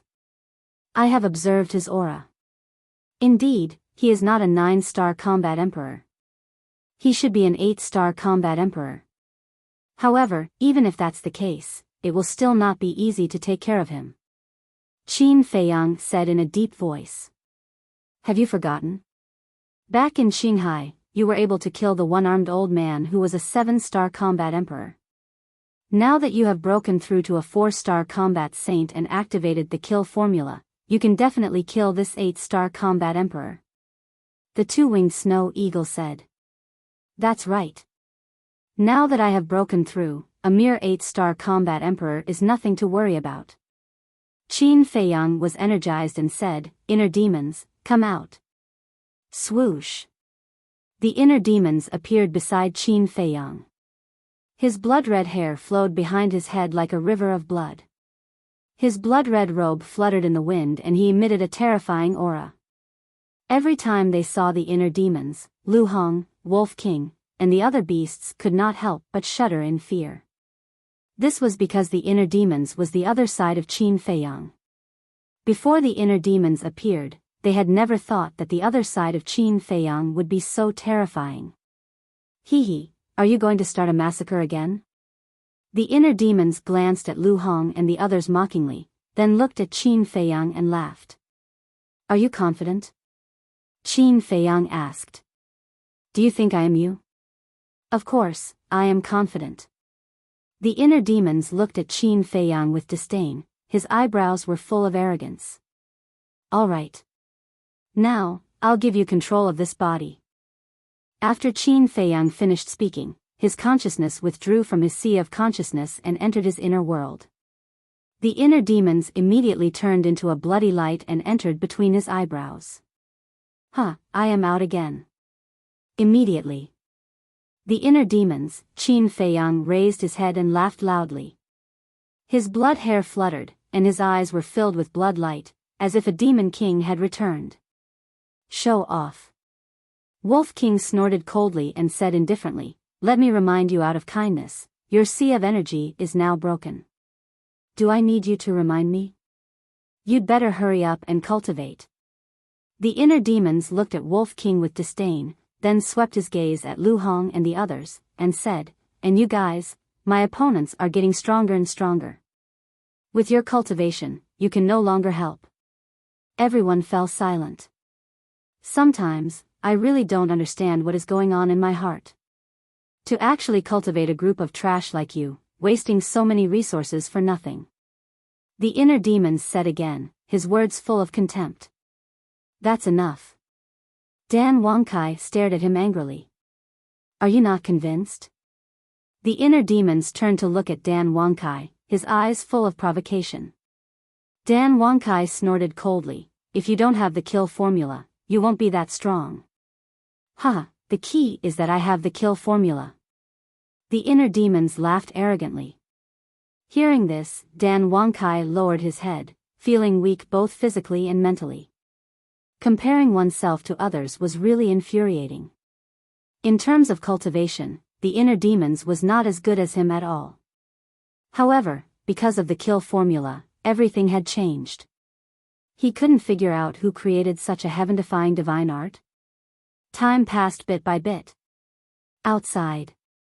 After not finding Qin Feiyang for a long time, the leader of the Heavenly Spiral tribe became more and more flustered. He looked at the leader of the Divine Python tribe and asked, "What should we do now?" The leader of the Divine Python tribe roared, "If I knew what to do, I wouldn't be here worrying." Right. Suddenly, the leader of the Heavenly Spiral tribe's gaze trembled. What? The leader of the Divine Python tribe looked at him in surprise. The leader of the Heavenly Spiral tribe said, "I heard from my daughter that Ancestor Mu has mastered a kind of invisibility technique." The leader of the Divine Python tribe was stunned. Chapter 1093. There's such a battle art in the world? The Divine Python tribe leader's face was filled with disbelief. He then said angrily, "Why didn't you say so earlier?" The Heavenly Spiral tribe leader shrunk his neck and said timidly, "My daughter only mentioned it casually. I didn't take it seriously." "You didn't take such an important matter to heart? Do you have a pig brain?" The Divine Python tribe leader was furious. If he had known this earlier, he wouldn't have given Qin Feiyang the chance to use the invisibility technique. But now, Qin Feiyang must have left Black Cloud Valley after using the invisibility technique. If he told the Chief Tower Master about this, the consequences would be, at the thought of this, the Divine Python tribe leader didn't dare to think about it anymore. Suddenly, a murderous intent appeared in his eyes. This was a murderous intent toward the Heavenly Spiral tribe leader. The situation was urgent. He believed that Qin Feiyang didn't record their conversation. As long as he killed this person, there would be no evidence. Hee, but just as he was about to make a move, a sinister laugh suddenly echoed in the valley. The two of them perked up and quickly scanned the void around them. However, the voice was erratic and they couldn't pinpoint its exact location. But they were sure that it was Qin Feiyang's voice. But it was different from before. This voice was filled with a terrifying hostility. The Heavenly Spiral tribe leader roared in exasperation, "Little bastard, come out and fight me fair and square if you have the guts. What kind of man are you to hide? Are you joking? Who was the one who plotted against me first?" Qin Feiyang's voice sounded again, but they still couldn't pinpoint his location. The Divine Python tribe leader didn't say anything. His face was gloomy as he tried to pinpoint Qin Feiyang's location. Suddenly, the Heavenly Spiral tribe leader howled. The Divine Python tribe leader was shocked and immediately turned to look. He was horrified to see a bloody hole in the Heavenly Spiral tribe leader's lower abdomen. It was penetrated from the front to the back, and blood gushed out like a fountain. "I'm giving you a taste of your own medicine." Qin Feiyang's sinister laughter echoed in the valley again. He was like the god of death from outer space, without any emotion. The Heavenly Spiral tribe leader was extremely terrified. It would be better if he could see him. But he couldn't see him at all. "You originally thought that you would definitely be able to kill me, but in the end, you fell into a desperate situation of life and death instead. Do you feel despair, pain, and aggrieved?" Qin Feiyang's voice reverberated in every corner of the valley, driving the Heavenly Spiral tribe's chief mad with hatred. The eyes of the Divine Python tribe's chief flashed, and he said, "Ancestor Mu, what's the point of hiding like this? Looks like you want to die too." Qin Feiyang's voice. The chief of the Divine Python tribe immediately released his perception and carefully sensed the surrounding void. He didn't dare to be distracted with that. "That's impossible. I clearly sensed a slight fluctuation in the void just now." At the same time, the inner demons stood in the void not far away, holding Chang Shui in his hand and staring coldly at the Divine Python tribe leader. After a while, he turned and left. Originally, he wanted to cripple the Divine Python tribe leader so that he wouldn't have to use the kill formula again. After all, it would take a long time to use the kill formula. But the Divine Python tribe leader's cultivation was too strong, and his perception was better than the Heavenly Spiral tribe leader's. It was difficult to sneak up on him. Therefore, he decisively left before the Divine Python tribe leader released his Emperor's aura. Because once the Divine Python tribe leader released his Emperor's aura, the invisibility spell would be forcibly broken. By then, his whereabouts would be exposed. With the Divine Python tribe leader's strength and means, he wouldn't have the time or opportunity to use the kill formula. But the Divine Python tribe leader didn't know that the inner demons had left. He was still looking around vigilantly. Roar, about 100 breaths later. Suddenly, a series of ferocious roars resounded in the distant mountains. Then, there was a wave of battle. But very quickly, the battle fluctuations and beast roars subsided, and the deep mountains regained their tranquility. What's going on? The Divine Python tribe leader raised his head and looked over, his eyes full of surprise. Roar. Suddenly, there were battle waves and ferocious beast roars coming from the mountains. And just like before, it soon calmed down. The Divine Python tribe leader was even more surprised. He took out a spirit sea pill and stuffed it into the Heavenly Spiral tribe leader's mouth. Then, he grabbed the Heavenly Spiral tribe leader and rushed over. Soon, he arrived above a lake. The lake was torn apart, and the nearby forest was also in ruins. What the hell happened? The two of them scanned the lake, their faces full of horror. They saw hundreds of ferocious beast corpses floating on the water. These ferocious beasts had just died not long ago, and there was still a trace of aura left. Judging from the aura, they were all sacred beasts. But without exception, their blood had been sucked dry. They were like dried corpses. It was a ghastly sight. Could it be Ancestor Mu? The Heavenly Spiral tribe leader swallowed his saliva. In this area, other than us, there's only him. Who else could it be? But what does he want to do? The Divine Python tribe leader's eyes were hazy, as if something terrible was about to happen. Roar. At this moment, in the depths of the mountain range, there were roars again. The Divine Python tribe leader led the Heavenly Spiral tribe leader and rushed over at lightning speed. When they rushed over, they saw the same scene as the one they saw at the lake. The mountains and rivers were shattered, and the earth had sunk. Dried corpses were lying on the ground in disarray. It was like a Jura hell. The Heavenly Spiral tribe leader roared, "He won't do such meaningless things. He must be planning something. Find him quickly." How can we find him when we can't even see his shadow? The Divine Python tribe leader said angrily. The Heavenly Spiral tribe leader frowned and suddenly said, "Try using your Emperor's aura. Although he can be invisible, the Emperor's aura is omnipresent. It should be able to imprison him." That's right. The Divine Python tribe leader's eyes lit up. The Emperor's aura suddenly poured out like a torrent and surged in all directions. In the distance, above a giant mountain, the inner demons sensed the Emperor's aura and turned to look at the Divine Python tribe leader. It's indeed an 8-star combat Emperor. It seems like we shouldn't stay here for long. If he continued to use the kill formula here, he would definitely be found by the Divine Python tribe leader sooner or later. He pondered for a while. A cold smile flashed across his eyes as he opened the teleportation gate. He ignored the two of them and walked in without looking back. Azure Sea. He once again descended on the mythical island. I'm back again. Standing in the sky above the mythical island, he chuckled and closed the concealment formula. He then openly charged into the internal sea. Time passed quietly.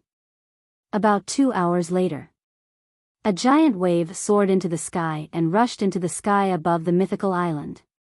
Immediately after, A blood-red figure stepped on the wave and came over. His entire body was bathed in blood and his murderous aura soared into the sky. He was like a great demon king who had broken through the world. His eyes were filled with bloody light as if they contained a sea of blood. That's right. He was the inner demons. His aura surged violently. He had already stepped into the 4-star combat emperor realm. It's time for me to counterattack. Are you prepared to die? He stood in the sky and scanned the surroundings with his blood-red eyes. He emitted a powerful aura. Then, he opened the portal and descended into the Black Cloud Valley. His murderous aura instantly roared in all directions. Hundreds of miles of land instantly turned into a sea of murderous aura. Countless ferocious beasts were awakened and crawled on the ground in fear. No one.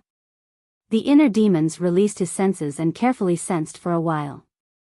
In the end, he did not sense the aura of the 2 leaders of the Divine Python tribe. Could it be that they have returned to the Divine Python tribe? After pondering for a while, the inner demons opened the portal again and directly descended into the sky above the city of the Divine Python tribe. They are indeed back.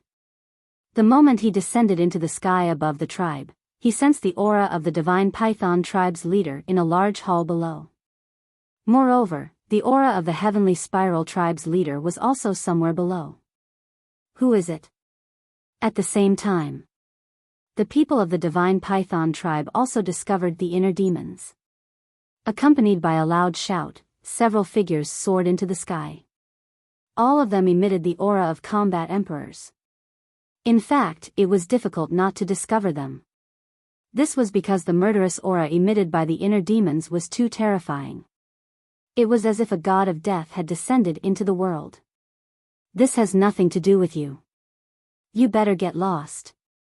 The inner demons glanced at those combat emperors with an extremely cold gaze. How dare you? Everyone was furious and surrounded the inner demons. You are Ancestor Mu. However, when they saw the face of the inner demons, the group of people suddenly changed their expressions. How is this possible? At this moment, the Divine Python tribe's leader and high priest also soared into the sky and looked at the inner demons in disbelief. I am not Ancestor Mu. I am his biological elder brother. His name is Patriarch Mu. You can affectionately call me Patriarch. The inner demons said arrogantly. Ancestor Mu's biological elder brother? The people of the Divine Python tribe were extremely surprised. The spies we planted in the main pagoda in the past did indeed say that Ancestor Mu has such a biological elder brother. It is said that he even snatched the 7th grade alchemy fire in Qinghai. The main pagoda master is also very interested in this person. Pei Qin should have died in his hands. The high priest sized up the inner demons and secretly sent a voice transmission to the Divine Python tribe's leader. The Divine Python tribe's leader nodded. Since the high priest knew, of course, he knew as well. The high priest frowned again and said suspiciously, but that's not right. Why would he suddenly come to our Divine Python tribe? Don't tell me you went to provoke Ancestor Mu again? The Divine Python tribe's leader's eyes darkened. The inner demons glanced at everyone and looked at the Divine Python tribe's leader. He said playfully, not long ago, my brother sent me a message saying that someone wanted to assassinate him. So I came to see who has the guts to do so. He is the main pagoda master's disciple. Who dares to assassinate him? The Divine Python tribe's leader said expressionlessly. You are going back on your word so soon. But it is all within my expectations. The inner demons smirked and grabbed in the air. One of the halls below shattered and a burly man was forcibly dragged up. It was the Heavenly Spiral tribe's leader. Chapter 1094.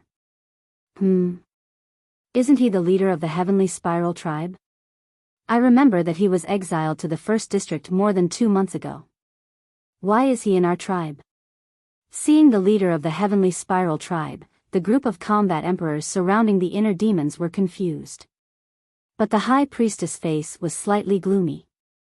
Because when she saw the leader of the heavenly spiral tribe, she had a rough idea. The high priestess looked at the inner demons and said telepathically, "Brother Mu, let's find a place where no one is around to talk." "Sure." The inner demons nodded without hesitation. He did not want to start a massacre in the divine python tribe. After all, there were a group of kind old people and children in this tribe. The only people who deserved to die were the high priestess and the leader. The high priestess smiled and looked at the people around her. "Everyone, this is a misunderstanding.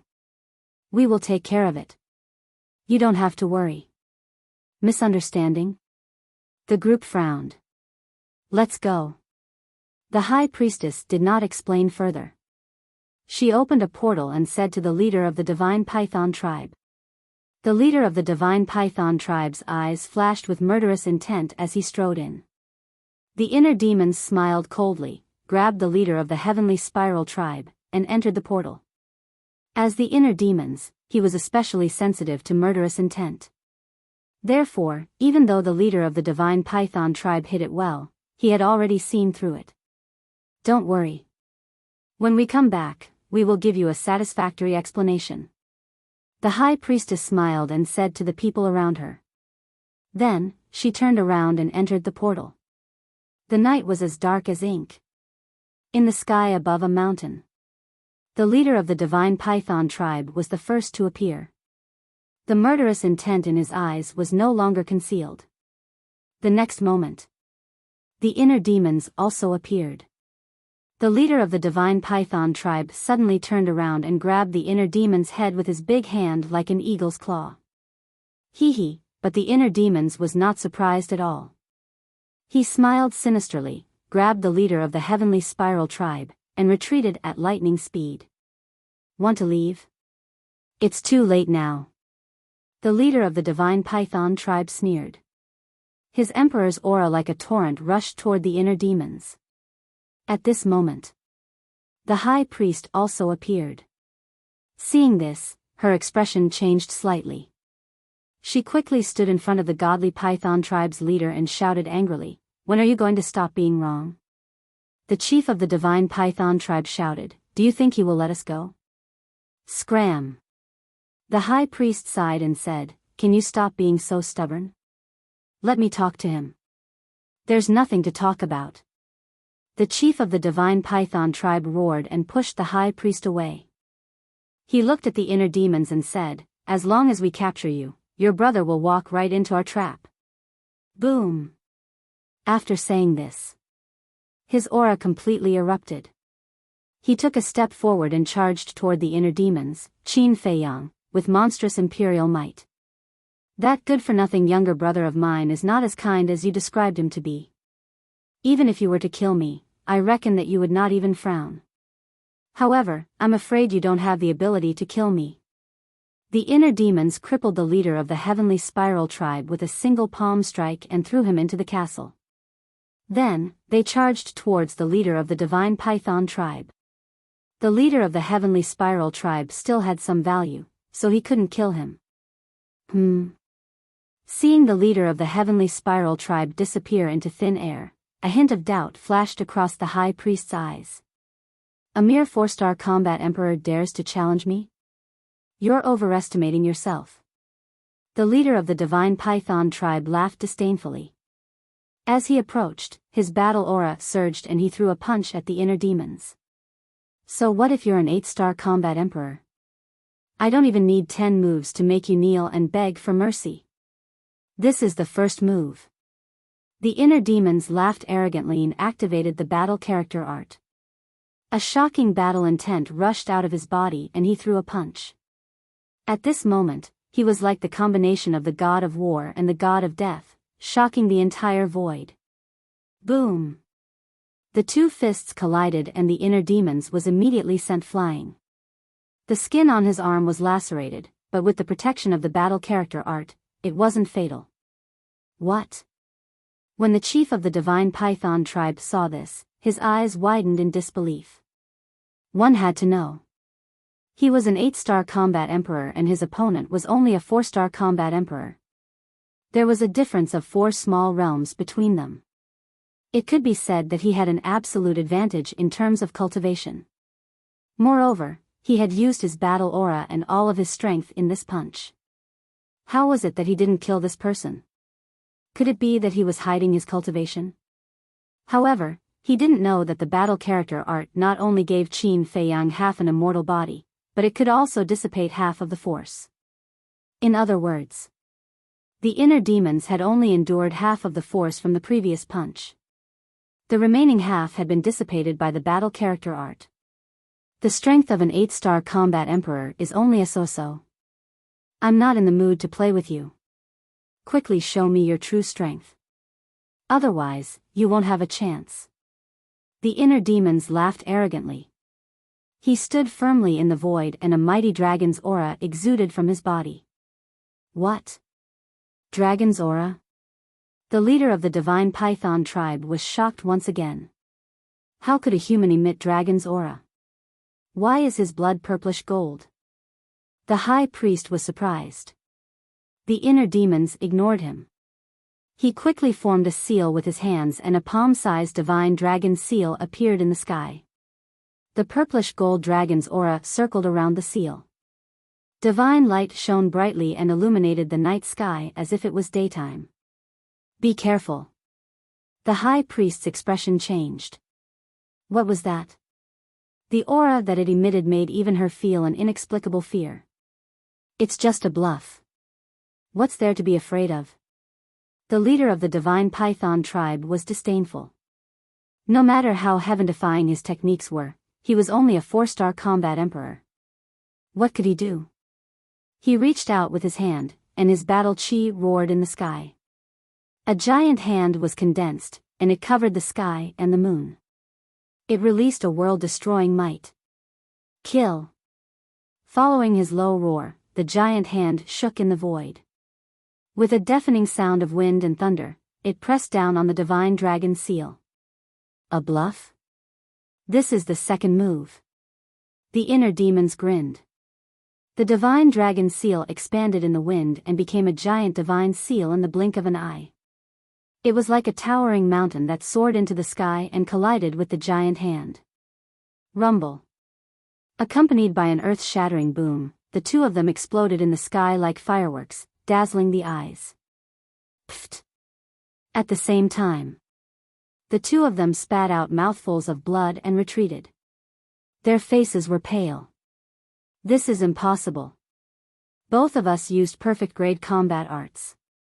How could he tie with me? The leader of the divine python tribe was shocked. His previous disdain was swept away. He did not expect this person to be so powerful. The inner demons looked at him with disdain and said, when we were in Qinghai, Pei Qin, Wu Kai, Tan Jing, and the others joined forces. They could not defeat me, let alone you. They were killed by you. The leader of the divine python tribe's face darkened. Yes. A bunch of idiots who overestimated their abilities. They deserved to die. The inner demon sneered. An even more terrifying aura than before rushed out of his body. It was as if a god was awakening. This aura alone caused the mountains and rivers within a few hundred miles to collapse. The void distorted violently as if the end of the world had arrived. What's this? Why does it make me feel anxious? The leader of the divine python tribe was shocked. Rumble. Crack. Dark clouds surged in the sky, and strong winds blew. Streaks of purplish gold divine light tore through the clouds and descended. A wave of boundless might roared out and shook the entire area. It was as if the god of thunder had descended. The leader of the divine python tribe and the high priest looked at the sky at the same time. Their faces were solemn. This is the third move. The inner demons grinned and waved his hand. Waves of purplish gold dragon aura surged into the sky. Rumble. In the next moment, a divine statue appeared in the world. The divine statue held a broken sword. It was about 1,000 feet tall and had a clear outline. Its entire body emitted a purplish gold glow. From afar, it looked like a divine king had returned, releasing a mighty divine aura. Why does this divine statue look so familiar? The high priest was extremely surprised. Are you ready? The inner demons rose into the sky and landed in front of the divine statue. His blood-red hair and clothes fluttered. He was like a king looking down at the leader of the divine python tribe. The leader of the divine python tribe was shocked. In his eyes, the inner demons, Qin Feiyang, was like a god that had returned. He could not help but want to worship him. What am I thinking? I am the leader of the divine python tribe. How can I be afraid of a mere 4-star combat emperor? The leader of the divine python tribe shook his head frantically. Finally, he raised his head and looked at the inner demons. His eyes were emitting a cold light. Come out. Following his angry roar, a black divine python roared out from behind him. The divine python was more than 1,000 feet long. It was like a huge mountain with dense scales and a ferocious aura. This was his battle soul. Little bastard, prepare to die. Innate superpower, light of destruction. The leader of the divine python tribe roared. The black divine python swayed its huge body and turned in the sky. A black light beam shot out from between its eyebrows. It was like a sharp arrow that carried a shocking sharpness. It pierced through the sky and shot toward Qin Feiyang. The inner demons had seen the divine python battle soul and the light of destruction when he fought with Pei Qin. However, compared to Pei Qin, the battle soul of the leader of the divine python tribe was even more terrifying. There was no comparison at all. After all, Pei Qin was only a 5-star combat emperor. However, when the inner demons had killed Pei Qin, it was as easy as crushing dry weeds and smashing rotten wood. Therefore, he was not afraid of the battle soul of the leader of the divine python tribe. Under the divine power of the deity skill, everything was like an ant. Slash! Qin Feiyang shouted. Clang! The statue raised the broken sword and slashed in the sky. A purple-gold sword aura swept out. It was peerlessly sharp. Boom! Crack! In a flash, the sword aura and the light beam met in the sky. In an instant, a destructive wave of air surged out in all directions like an avalanche. Within 1,000 miles, the mountains collapsed and the earth cracked. Magma erupted. Even the void was about to be torn apart. Countless ferocious beasts were affected and were smashed into pieces. Pfft! The leader of the divine python tribe spat out blood as if he had been hit hard. His face was pale. Waves of shock surged in his heart. What kind of battle art was this? How could it be comparable to his innate superpower? However, in the next moment, something that was even more unacceptable to him happened. In the sky, the sword aura and the dark light were in a stalemate. After a few breaths, the dark light suddenly dissipated. Obviously, it was no match for him. The purple-gold sword aura destroyed the black python with irresistible force. Then, it continued to slash toward the leader of the divine python tribe. The bone-piercing sharpness made his body and mind tremble. How is this possible? My innate superpower is no match for him. Chapter 1095. The high priestess, who was not far away, was also shocked speechless. Such methods were simply too heaven-defying. The leader of the divine python tribe shouted anxiously, "Why are you still standing there? Come and help me." At the same time, he waved his hands and performed a perfect battle art to counter the purplish-gold sword aura. Boom! However, the purplish-gold sword aura was unstoppable. The battle art was instantly nullified. The leader of the divine python tribe spat out blood and his injuries worsened. Hurry up! The leader of the divine python tribe shouted anxiously. The high priestess suddenly regained her senses. Since the situation had developed to this stage, it was impossible to salvage the situation. She could only make the best of it. She glanced at the purplish gold sword aura and locked her gaze on the inner demons, Qin Feiyang. Her murderous intent surged. Boom! She decisively activated her fighting soul. It was also a black divine python. However, the aura it exuded was much weaker than the leader's fighting soul. Obviously, her cultivation was not as high as the leader of the divine python tribe. Go! As she waved her hand, the black divine python bared its fangs and pounced on the inner demons, Qin Feiyang. Get lost! The inner demons shouted and used the divine dragon's roar. The sound waves roared in the sky and the black divine python was instantly crushed by the sound waves. Ah! The high priest's face turned pale and he let out a miserable scream as he was sent flying. Under the impact of the sound wave, shocking cracks appeared on his body, and blood flowed out like a fountain. So powerful. The leader of the divine python tribe was stunned. Although the high priestess' cultivation was not as high as his, she was still a 6-star combat emperor. How could she not be able to withstand this person's attack? While he was in a daze, the purplish gold sword aura whizzed and slashed toward his head. He suddenly regained his senses and dodged to the side without hesitation. However, he was still one step too late. The sword aura slashed his shoulder and his entire arm was immediately severed. The terrifying radiance caused his flesh and blood to splatter everywhere. Then, with a bang, he smashed into the ground below like a meteor, creating a huge crater. I originally said that I would kill you in 10 moves, but I didn't expect that you wouldn't even be able to withstand 3 moves. This is too disappointing. How dare you provoke my brother again and again with such little ability? You really don't know what's good for you. The inner demons stood proudly and looked down at the chief of the divine python tribe who was lying at the bottom of the pit like a dead dog. Their faces were full of disdain. What kind of battle art is that? The chief of the divine python tribe roared hysterically.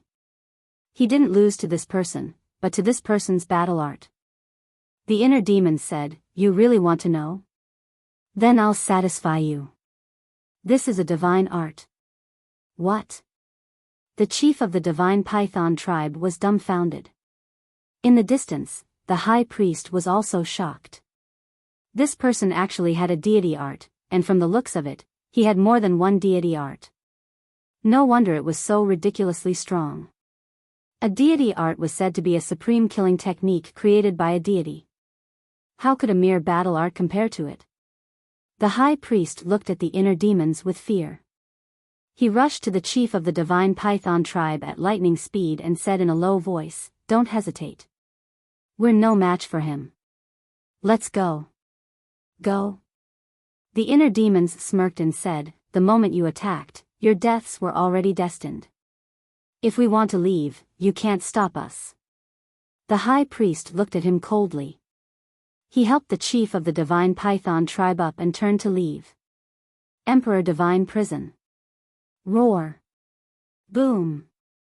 At the same time, accompanied by a loud dragon roar, an invisible mighty force surged in all directions with the inner demons, Qin Feiyang, as the center. In an instant, everything within a few hundred miles seemed to have stopped. Whether it was the ferocious beasts, the plants, the lava, or the flowing water, they all stopped moving.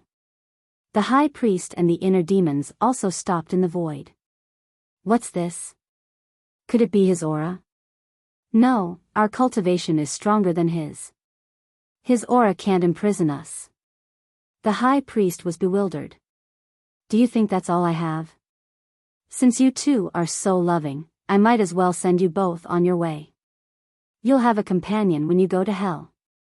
The inner demons looked at the two indifferently. He waved his hand, and the statue behind him moved. It was like an ancient great emperor. It held the broken sword and charged toward the high priest and the inner demons. The chief of the divine python tribe closed his eyes in pain and said, "Madam, I'm sorry. I've implicated you." Sigh. The high priest sighed deeply and said with a smile, "Don't say sorry. I'm willing to do all this. I have no regrets. Madam, the chief of the divine python tribe was full of self-blame. Don't say anything. I'll fight for a chance for you. You must try your best to survive. Don't think about avenging me. Find a place where no one knows you and live the rest of your life peacefully. The high priest said with a smile, looking a little sad. Madam, what are you doing? The chief of the divine python tribe panicked. The high priest did not answer. A destructive aura rushed out of her body and broke through the restraints of the Emperor Divine prison. Self-destruct? The inner demons raised an eyebrow and began to retreat decisively.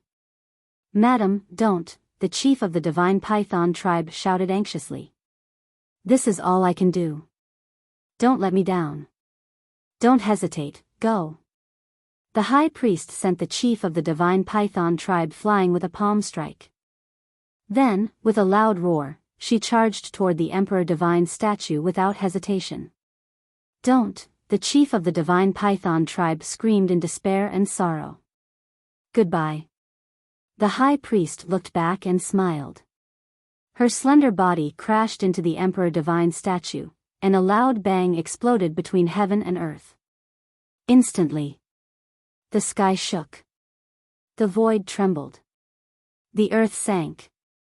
The terrifying destructive power spread thousands of miles away. This scene was like the scene of the end of the world. Madam, the chief of the divine python tribe was in tears. He looked at the inner demons, Qin Feiyang, who was standing on the other side of the void. Then, he opened the portal and walked in. The inner demons raised an eyebrow. He did not chase after him, because he could not catch up with him now. However, at this moment, a golden beam of light shot out from somewhere below and hit the portal with lightning speed. The portal shattered on the spot. The chief of the divine python tribe, who had just entered the portal, staggered and appeared again. The inner demons was surprised. The chief of the divine python tribe was also surprised. Who is it? The inner demons looked down, but there was not even a shadow. After the chief of the divine python tribe came to his senses, he immediately opened another portal. You still want to leave? The inner demons smiled coldly. He took out the Chang Shui and used the phantom steps. Before the portal opened, he landed behind the chief of the divine python tribe. Then, he stabbed his saber into the divine python tribe's chief's back and destroyed the chief's sea of chi on the spot. Son of a bitch, I'll kill you. The chief of the divine python tribe had lost his mind. He turned around and pounced on the inner demons. The inner demons did not care and retreated quickly, because there was no need for him to do anything now. As long as the cultivation of the chief of the divine python tribe was destroyed, he was like a fish on the chopping board, waiting to be slaughtered. In less than 3 breaths, the chief of the divine python tribe's cultivation was destroyed and he fell down powerlessly. But he did not give up yet. He finally calmed down. He quickly took out a spirit sea elixir and a healing elixir from his Qinkuan bag and was about to take them. However, at this moment, the inner demons stepped forward and snatched the spirit sea elixir, the healing elixir, and the Qinkuan bag from his hands. The chief of the divine python tribe was in despair. The inner demons grabbed the chief of the divine python tribe by his clothes and twisted him in the air. He shook the spirit sea elixir and the healing elixir in his hands and grinned. Do you want them? The chief of the divine python tribe nodded. Then beg me? The inner demons teased. I beg you, please be merciful and give them to me. At this point, how could he still have a backbone? The chief of the divine python tribe begged repeatedly. However, under the pleading gaze of the chief of the divine python tribe, the inner demons tightened his fingers and crushed the spirit sea elixir and the healing elixir bit by bit. No, I beg you, the chief of the divine python tribe screamed in despair. However, in the end, the inner demons clenched his big hands and crushed the spirit sea elixir and the healing elixir into powder. The inner demons scattered the powder in his hands and shook his head regretfully. I'm sorry. I accidentally crushed it. Do you want me to give you another one? Okay, okay, okay. The chief of the divine python tribe nodded repeatedly, his eyes full of desire. The inner demons slapped the back of the chief's head and scolded, "Damn you. Do you really think I'm so kind? You killed Pei Qin and forced my wife to death. What else do you want?" The chief of the divine python tribe roared angrily. "What do you think I want? Although my brother is a good-for-nothing, you can't bully him as you like." The inner demon sneered. The chief of the divine python tribe sneered. "Then you'd better kill me now. Otherwise, I won't let this go." "Kill you now?" "No, no, no. I've thought about it. Killing you now is too easy for you. Wait until tomorrow. Tomorrow, after you've tasted the disdain of the world, I'll send you to reunite with your wife." The inner demons grinned. Then, he lowered his head and glanced at the shattered ground below. Who was the one who attacked in the dark? Suddenly, his eyes flashed slightly. He opened a portal and walked in with the chief of the divine python tribe. Not long after he left, a golden stream of light shot out from a crack in the ground below. It was a person. However, his face could not be seen clearly. He was shrouded in golden light. Ancestor Mu? Patriarch Mu? Are you really brothers? But why do I feel like you're the same person? The golden figure mumbled to himself. It was a woman's voice. However, at this moment, the inner demons appeared again with the chief of the divine python tribe. There's really someone here. When he saw the golden figure, the inner demon's eyes flashed red. He shouted, "Who exactly are you? Last time, my brother was schemed against by the scorpion tribe in the Rolling Clouds Mountains. Were you the one who saved him? Just now, he had only pretended to leave to lure this person out. The younger brother is difficult to deal with. I didn't expect the older brother to be so difficult as well." The golden figure mumbled to himself. Then, he turned around and left without saying a word. Don't even think about leaving if you don't explain yourself. Chapter 1096. The golden figure did not look back, nor did he respond to the inner demons. Guiyuan sword technique. The inner demon's eyes flashed fiercely. Crimson sword chi emerged, and 50 sword shadows appeared in an instant, slashing toward the golden figure. Feeling the destructive sharpness, the golden figure narrowed his eyes and said, "I mean you no harm. Why don't you let it go?" This voice, the inner demons trembled, and the 50 sword shadows stopped in the void. Their eyes were full of disbelief. The golden figure took the opportunity to open the portal and left without looking back. This sovereign, did you hear it? The inner demons thought. Yes. I didn't expect it to be her. In the inner world, Qin Feiyang also felt incredulous. It seems that she didn't help you purely out of kindness. She must have some other purpose. The inner demon said. Probably. Qin Feiyang lowered his head and muttered, his eyes flickering.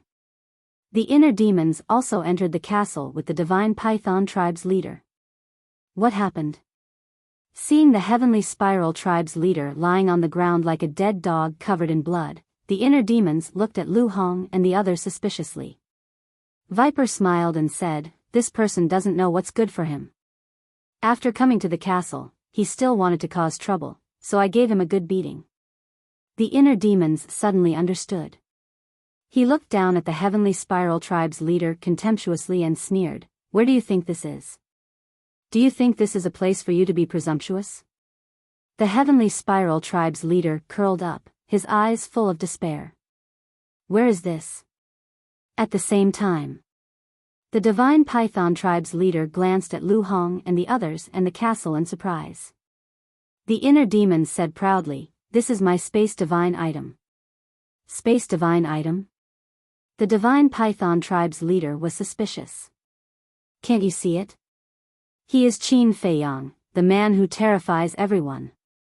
The heavenly spiral tribe's leader pointed at the inner demons and shouted at the divine python tribe's leader. "What? Qin Feiyang? The chief of the divine python tribe widened his eyes in disbelief. Hee hee. Wolf King couldn't stop laughing. The chief of the divine python tribe glanced at them one by one. When he saw the Wolf King, his body and mind trembled. He then looked at the inner demons and said, "It really is you. Are you surprised?" The inner demons said. The chief of the divine python tribe asked, "If you are Qin Feiyang, then who is your brother? What is his purpose in sneaking into the main tower?" Never in his wildest dreams would he have thought that the person before him was the one who had massacred several large regions and snatched away the heavenly astral flames. You should worry more about yourself. The inner demons formed a seal with both hands, and 2 enslavement seals appeared, sinking into the heads of the heavenly spiral tribes and divine python tribes leaders. Ah, the 2 of them immediately screamed. But soon, the pain disappeared. The chief of the divine python tribe roared, "What did you do to me?" Lu Hong explained to them. After saying that, the inner demons left the ancient castle. Qin Feiyang immediately manifested next to the inner demons. The inner demons said, "I'll leave the rest to you. Thank you for your hard work." Qin Feiyang smiled. After interacting with the inner demons for a long time, he realized that this guy wasn't that difficult to get along with. The inner demons laughed and returned to his inner world. Qin Feiyang's consciousness also entered his sea of consciousness. After pondering for a moment, he found a pool nearby, washed the blood off his body, and changed into a clean set of clothes. Then, he opened a portal and descended into an alchemy room. The alchemy room was very quiet. A young man in white was sitting cross-legged in the cultivation room. It was Pei Yi. Qin Feiyang entered the cultivation room and said with a smile, "Brother Pei, I've taken the liberty to visit you again." Pei Yi opened his eyes and looked up at Qin Feiyang. He was speechless. "Only you. If it were someone else, I would definitely chase them out." Qin Feiyang shook his head and chuckled. "Do you have time? I have something to talk to you about." "Yes." Pei Yi nodded and got up.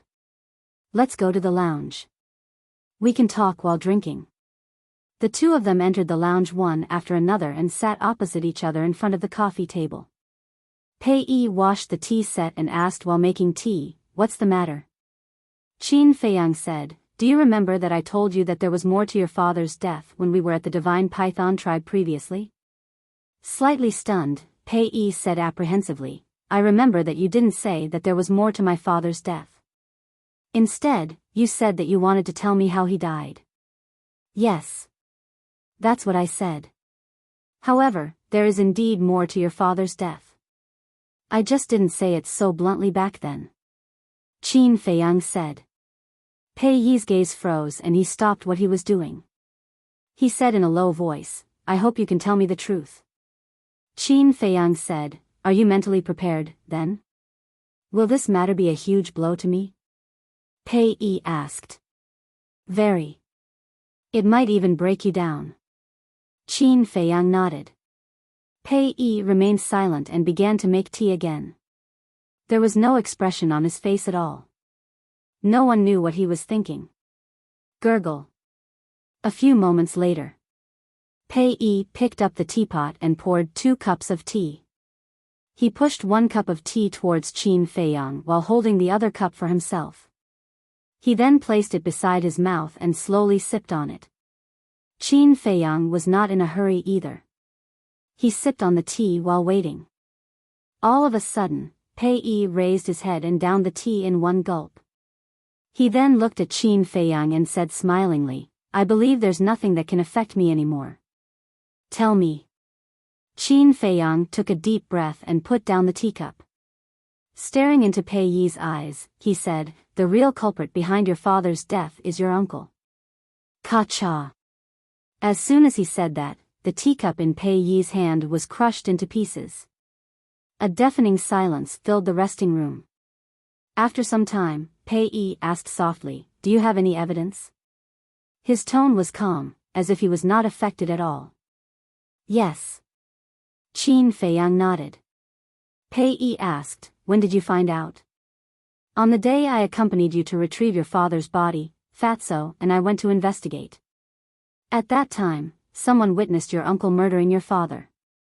Fu Anshan also knows about it and has been using it to threaten your uncle for years. Qin Feiyang said. Pei Yi asked, why didn't you tell me earlier? Qin Feiyang said, this matter is too cruel to you. So, I couldn't bear to do it. Why are you telling me now, then? Pei Yi asked. Qin Feiyang said, because tomorrow, all of this will be made public. I want to tell you in advance, so that you won't, Pei Yi said.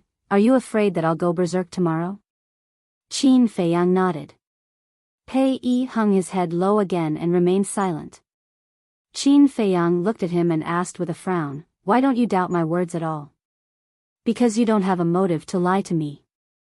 Pei Yi smiled calmly and looked up at Qin Feiyang. It's also because I already knew the truth long ago. What? Qin Feiyang sprung up abruptly. Are you shocked? Why am I still so indifferent after knowing the truth? Pei Yi asked with a smile. Qin Feiyang looked at him deeply and returned to his seat. Shaking his head, he said self-deprecatingly, seems like I've been too nosy. No. I want to thank you for forcing me to face the truth. Did you know?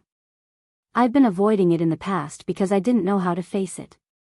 No matter what, he's still my second uncle and we share the same blood. He's also the one who raised me. So, I've been pretending to be a fool and refusing to think about these things. Pei Yi sighed. When did you find out?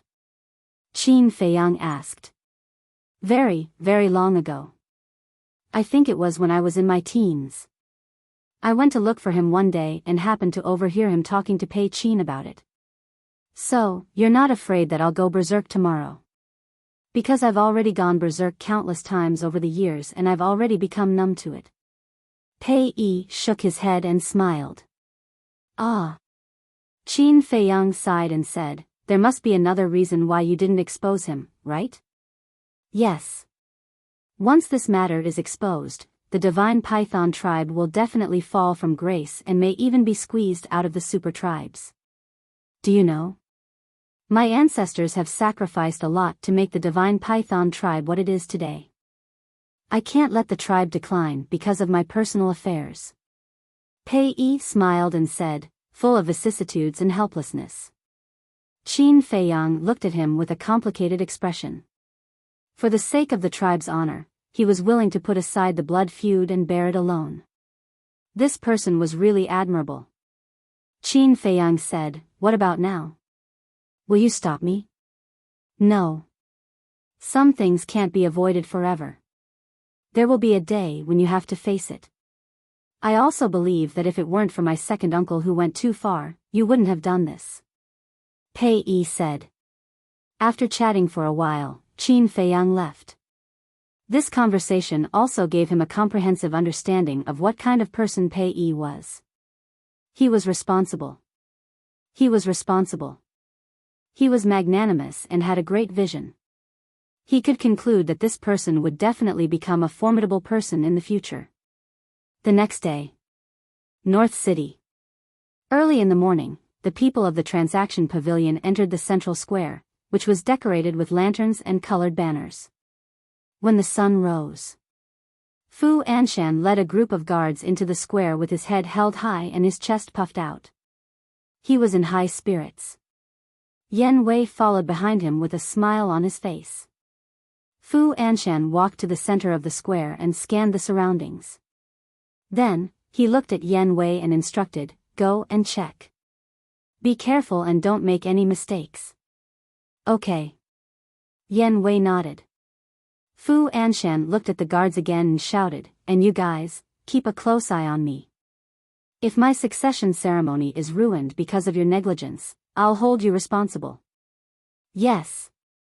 A group of guards responded loudly and spread out in all directions, standing straight at the edge of the square, ready for battle. Today is the day this old man will soar to the top, haha. Looking at everything in front of him, Fu Anshan couldn't help but laugh in his heart. A moment later.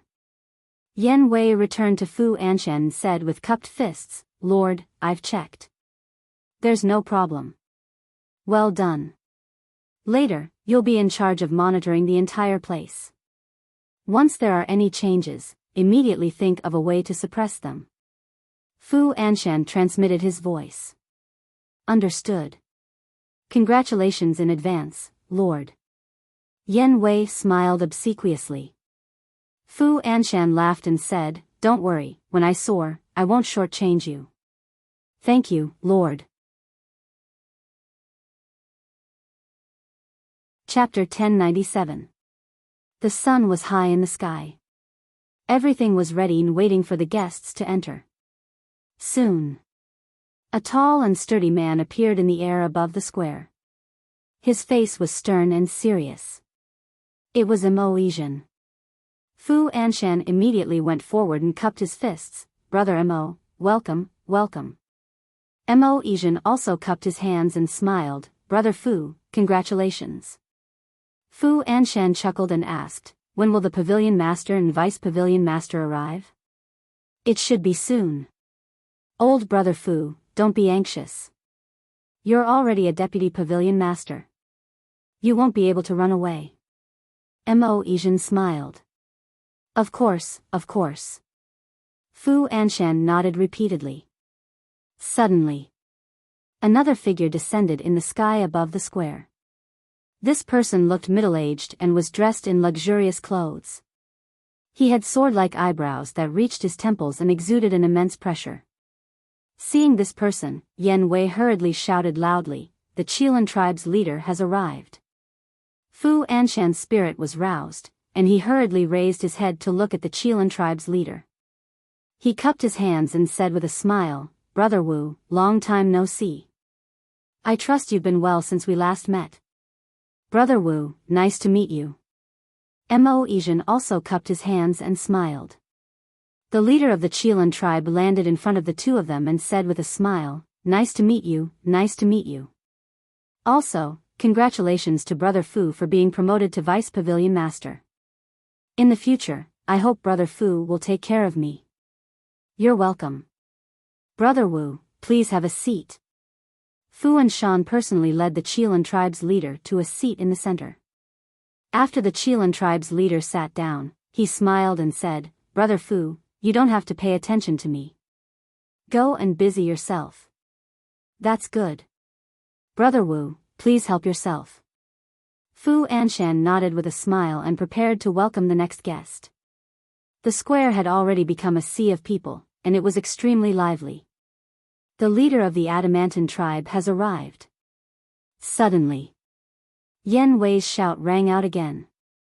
A 2-meter-tall man appeared in the air above the square. Fu Anshan smiled and said, "Brother Nya, we're honored by your presence. This Fu failed to welcome you from afar. I hope that you can forgive me. Today is your big day, so you don't have to be so polite." The leader of the Vajra tribe waved his hand and smiled. He glanced at the square and asked in a low voice, "Why don't I see Ancestor Mu? Didn't you invite him?" A cold light flashed in the depths of Fu Anshan's eyes, and he said with a smile, "How can I not invite Chief Pagoda Master's personal disciple? Don't worry, Brother Nya, he'll definitely be here soon. Then I'll be waiting." The Vajra tribe's chief said meaningfully. He walked straight to the side of the Qilan tribe's chief and sat down. The two of them exchanged greetings for a while and then began to chat. Yan Wei walked to Fu Anshan's side and said in a low voice, "Your Excellency, this Vajra tribe's leader seems to have some ill intentions." "Of course I can tell. He's trying to target Ancestor Mu. To me, this is a good thing. But not today. If he wants to cause trouble later, remember to think of a way to stop him." Fu Anshan transmitted his voice. Before he succeeded as the deputy pavilion master, he did not want to see any accidents, not even the slightest accident. "Understood." Yan Wei nodded. Soothing Lake. "Sis, Brother Mu, it's time for us to go." Young Master Hao stood in the courtyard, glanced at Qin Feiyang and Wang Yu's courtyard, and urged. It's not like you're going to succeed as the deputy pavilion master of the trading pavilion. Why are you in such a hurry? Wang Yuer's cold voice came out. I have something to deal with too. Wait for me. Qin Feiyang's voice also came out from the pavilion. What a dawdler. Young Master Hao glared at the two pavilions in dissatisfaction. In the pavilion, Qin Feiyang was actually ready, but there were still some things to be done. He took out the image crystal. Fatso's shadow soon appeared. Qin Feiyang asked, have you found Li He and Shen Feiyan? Yes. I guess they've already sneaked into North City. Fatso said. Then come over. Qin Feiyang said. Okay. Fatso nodded. In less than 3 breaths, Fatso appeared in front of Qin Feiyang. Qin Feiyang waved his hand, and the leaders of the Heavenly Spiral Tribe and the Divine Python Tribe appeared out of thin air. Their bodies were still stained with blood, and their qi had not recovered. Their faces were full of fear and despair. You already know the effect of the slave seal. If you want to live, do as I say. Also, don't play tricks with me. I know what you're thinking. I can also kill all of you before you can even speak. Qin Feiyang looked at the two of them coldly. The leader of the Heavenly Spiral Tribe trembled and said, after this is done, will you really let us go? I'll think about it. After Qin Feiyang finished speaking, he looked at Fatso and said, take them to North City first and act according to the situation. Understood. Fatso nodded, opened the portal, and looked at the two coldly. Let's go. The two of them looked at each other and could only follow Fatso into the portal. The show is about to begin. Fu Anshan, are you ready? Qin Feiyang muttered with a cold smile and turned to walk out of the attic. At the same time, Wang Yuer also came out. Seeing Wang Yuer at this moment, young Master Hao and Qin Feiyang's eyes lit up. Wang Yuer was dressed in a light green silk dress. Her long black hair was tied up with an exquisite jade hairpin at the end of her hair. She walked out slowly, and her body was graceful. Whether it was the charm or the noble aura she used to have, they were all gone. She was pure and charming. Young Master Hao walked up, touched Wang Yuer's forehead, and said suspiciously, you don't have a fever? What are you doing? Wang Yuer raised her eyebrows. You've never dressed like this before. Is there something wrong with your brain? Young Master Hao said. A row of black lines appeared on Wang Yuer's forehead. Seeing that the situation was not good, young Master Hao hurriedly said with a smile, but it's not bad. You have the temperament of a lady and everyone loves you. Brother Mu, don't you think so? Yes. Qin Feiyang nodded. Seeing that Qin Feiyang approved of her, Wang Yuer could not help but feel a trace of joy in her heart. However, her face was still as cold as frost. She opened the portal and said, let's go. The three of them walked in one after another. Swoosh. When the three of them arrived in the sky above the square, the leaders of the 8 super tribes had all arrived, including Lu Yuan and the other 2 stewards. As soon as Yan Wei saw the three of them, he immediately shouted, Young Master Hao, Young Master Yu, and Young Master Mu are here. The leaders raised their heads to look at the three of them, and their eyes flickered with an inexplicable light. Fu Anshan also immediately went up to greet them, bowed, and said with a smile, I thought the three of you wouldn't come. Wang Yuer smiled faintly and said, Steward Fu invited us so warmly. Wouldn't it be rude if we didn't come? Young Master Hao said, Sister, you should change the way you address him now. You should call him Pavilion Master Fu. No. I haven't succeeded the position of Deputy Pavilion Master yet. You can't call him that. Fu Anshan hurriedly waved his hands in fear. It's only a matter of time. Young Master Hao grinned. Fu Anshan chuckled and extended his hand. Young Masters, miss you, please take a seat. The three of them nodded and landed on the square, walking towards the 8 leaders. Hello, Young Master Mu. Hello, young Master Hao. Hello, Miss Yu. The 8 great leaders all stood up and greeted her. As for the leaders of the Vajra tribe and the Qilan tribe, although they also greeted Qin Feiyang with a smile, there was clearly a hint of coldness hidden in their smiles. Qin Feiyang didn't care and returned the greetings one by one. Following that, the 3 of them sat side by side. Young Master Hao swept his gaze across the people in the plaza and said in a low voice, "Brother, do you think the young miss of the Dragon Phoenix Pavilion will come for such a big matter?" Qin Feiyang's eyes flashed, and said with a sound transmission, "That will depend on whether Fu Anshan invited her or not. The young miss of the Dragon Phoenix Pavilion has arrived." Before he finished speaking, Yan Wei's voice sounded. Where? Young Master Hao's spirit was aroused, and he immediately looked forward, and saw a woman wearing a light golden dress floating over, landing on the plaza. However, just like before, her face was covered by a veil, and her true appearance could not be seen clearly. Only a pair of watery eyes could be seen. Idiot. Wang Yu rolled his eyes and glanced at Qin Feiyang. When he realized that Qin Feiyang was also staring straight at the young miss of the Dragon Phoenix Pavilion, a wave of anger immediately rose in his heart.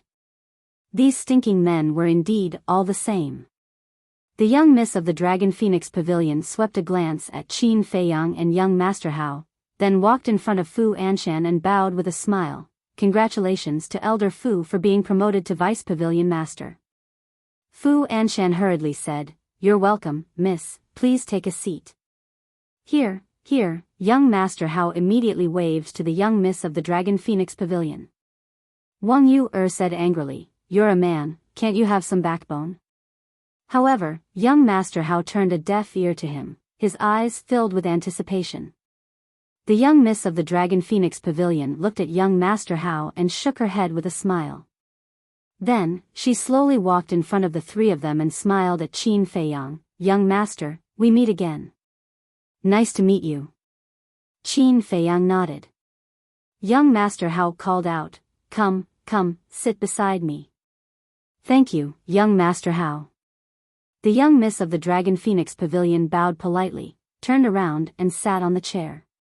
Then, she smiled and nodded at Wang Yu, and looked at the plaza in front of her. Young Master Hao asked in a low voice, "Didn't you not like this kind of occasion?" "Although I don't like it, since Steward Fu has invited me, I will definitely give him face." The young miss of the Dragon Phoenix Pavilion chuckled. Young Master Hao sent a sound transmission, "Then you have to be careful of him, this guy is an old hooligan." The young miss of the Dragon Phoenix Pavilion was stunned, and nodded, "Thank you for your reminder, young master, I will be careful." Now, young Master Hao only had eyes for the young miss of the Dragon Phoenix Pavilion, and directly treated Qin Feiyang and Wang Yu as heir. Wang Yu glanced at the young miss of the Dragon Phoenix Pavilion, and looked at Qin Feiyang. "Tell me honestly, what's your relationship with her?" "There's nothing between me and her." "Why do you ask?" Qin Feiyang was suspicious. "Didn't you notice? Ever since she came here, you've been watching her, and you still say that there's nothing between us?" Wang Yu said angrily. Qin Feiyang stared blankly for a moment before teasing, "Are you jealous?" "Scram! Do you know her very well? And you're jealous? You think too highly of yourself." Wang Yu snorted coldly, somewhat angry from embarrassment. "Then why are you asking so much? It's my freedom to look at whoever I like." "It's none of your business," Qin Feiyang said indifferently. "You." Chapter 1098. Could this woman have really fallen for me? Qin Feiyang glanced at Wang Yu's expression from the corner of his eye and could not help but feel uneasy. It was a happy thing to be liked by someone. Especially someone like Wang Yu, who was beautiful, talented, and had a strong family background. However, Qin Feiyang did not feel happy at all. There was only worry.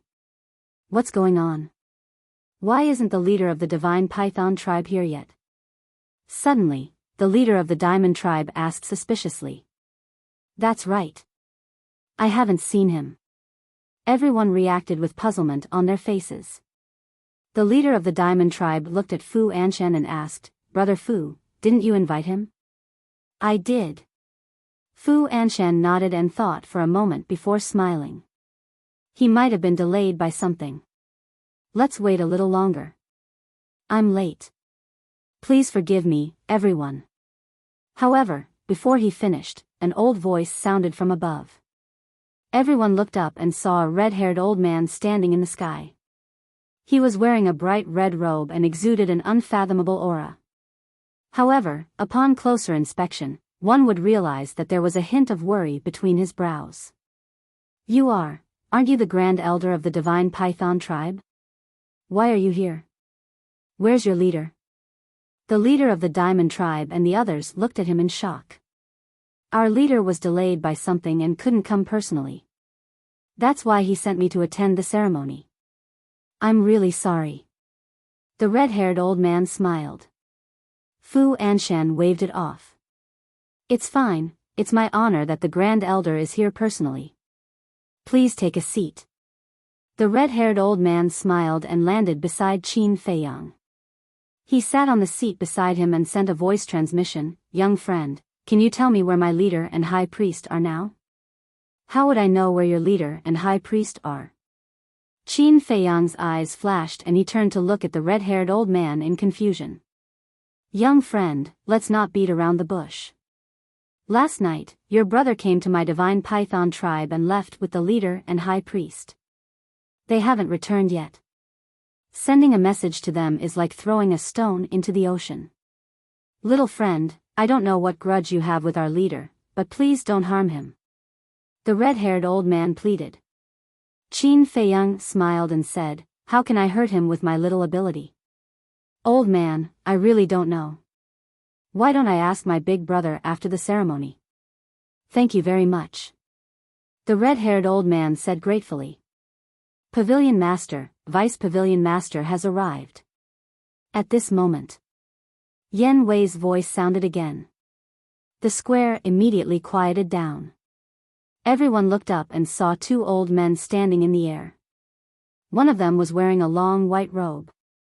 He was in high spirits, his eyes were bright, and his temperament was outstanding. The other person was dressed in a black robe. He had white hair, a stooped body, and a weak aura. His eyes were dim and lifeless. Greetings, Pavilion Master and Vice Pavilion Master. Fu Anshan, Mo Yizhen, Lu Yuan and the other two stewards, as well as the staff and guards of the trading pavilion, all knelt down to greet him. Greetings, elders. Qin Feiyang and the other two, the 8 leaders, the red-haired old man, and the young lady of the Dragon Phoenix Pavilion also stood up and bowed. No need to be so polite. The pavilion master of the trading pavilion looked at the people below with a smile and said to the old man in black, let's go down. The old man in black nodded. The two landed in the center of the square and then walked straight to Qin Feiyang under everyone's gaze. The old man in black cupped his hands and said, I've heard of little friend's name. Seeing you today, you're indeed a dragon among men. He's the vice pavilion master of the trading pavilion. Wang Yuer transmitted her voice. Qin Feiyang nodded and said with a smile, Senior is too polite. I really don't dare to be called a dragon among men. Sigh, young people are full of vigor. There's no need to be so humble. Otherwise, when you're old, you won't have the chance to be high profile like this old man. The old man in black laughed with a hoarse voice. Qin Feiyang looked at the old man's turbid eyes. He was indeed nearing the end of his lifespan, but there wasn't a trace of fear on the old man's face. He said calmly, Junior still needs to learn more from Senior's temperament. The old man in black shook his head and said with a smile, You're already a man with one foot in the grave. What's there to learn? Mo Yizhen looked at Qin Feiyang and said respectfully, 2 lords, please take a seat. The two nodded. The pavilion master looked at Qin Feiyang and said, Little friend, let's have a good chat after the inauguration ceremony. It's my honor. Qin Feiyang said with a smile. The pavilion master smiled and walked to the central seat with the old man in black. They turned around and sat side by side. The old man in black looked at everyone and said to Mo Asian, "Let's begin." "Yes." Mo Asian said respectfully and walked to the front of the stage. He looked around and said with a smile, "Thank you all for taking time out of your busy schedules to attend the inauguration ceremony of our pavilion vice pavilion master." What followed was nothing more than a series of pleasantries. Qin Feiyang turned to look at young Master Hao and asked through voice transmission, "Your father didn't come? It's not the pavilion master's inauguration ceremony. What is he doing here?" Young Master Hao said with disdain. But before he finished speaking, 2 more people appeared in the sky. Yan Wei noticed it immediately. His pupils shrank and he shouted, "Chief Pavilion Master and the Temple Master of the Oracle Hall are here."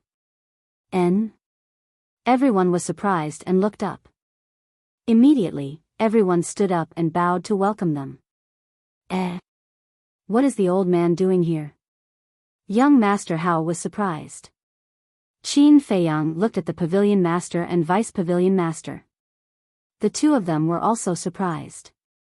Obviously, they didn't know the Chief Pavilion Master would come. Gong Sun Bei smiled and said, "We came uninvited. You won't blame us, right?" Fu Anshan shuddered and hurriedly said, No, this is our honor. Masters, please take a seat." The Pavilion Master and Vice Pavilion Master also immediately gave up their seats. Gong Sun Bei smiled and said, "Today, you are the hosts. We can't steal the limelight. Just find a place to sit." The 2 of them landed on the square and walked towards Qin Feiyang and the other 2. Seeing this, everyone understood. They were going to sit with young Master Hao and the other 2. The red-haired old man sitting next to Qin Feiyang and the leader of a super tribe immediately retreated to the side to make room. After the 2 of them sat down, young Master Hao turned to look at the 2 of them and secretly sent a voice transmission, "What are you doing here?" Gong Sun Bei secretly laughed and said, "Little junior brother, you don't know this, right? Master is here to watch your performance." "Watch my performance?" Young Master Hao raised his eyebrows.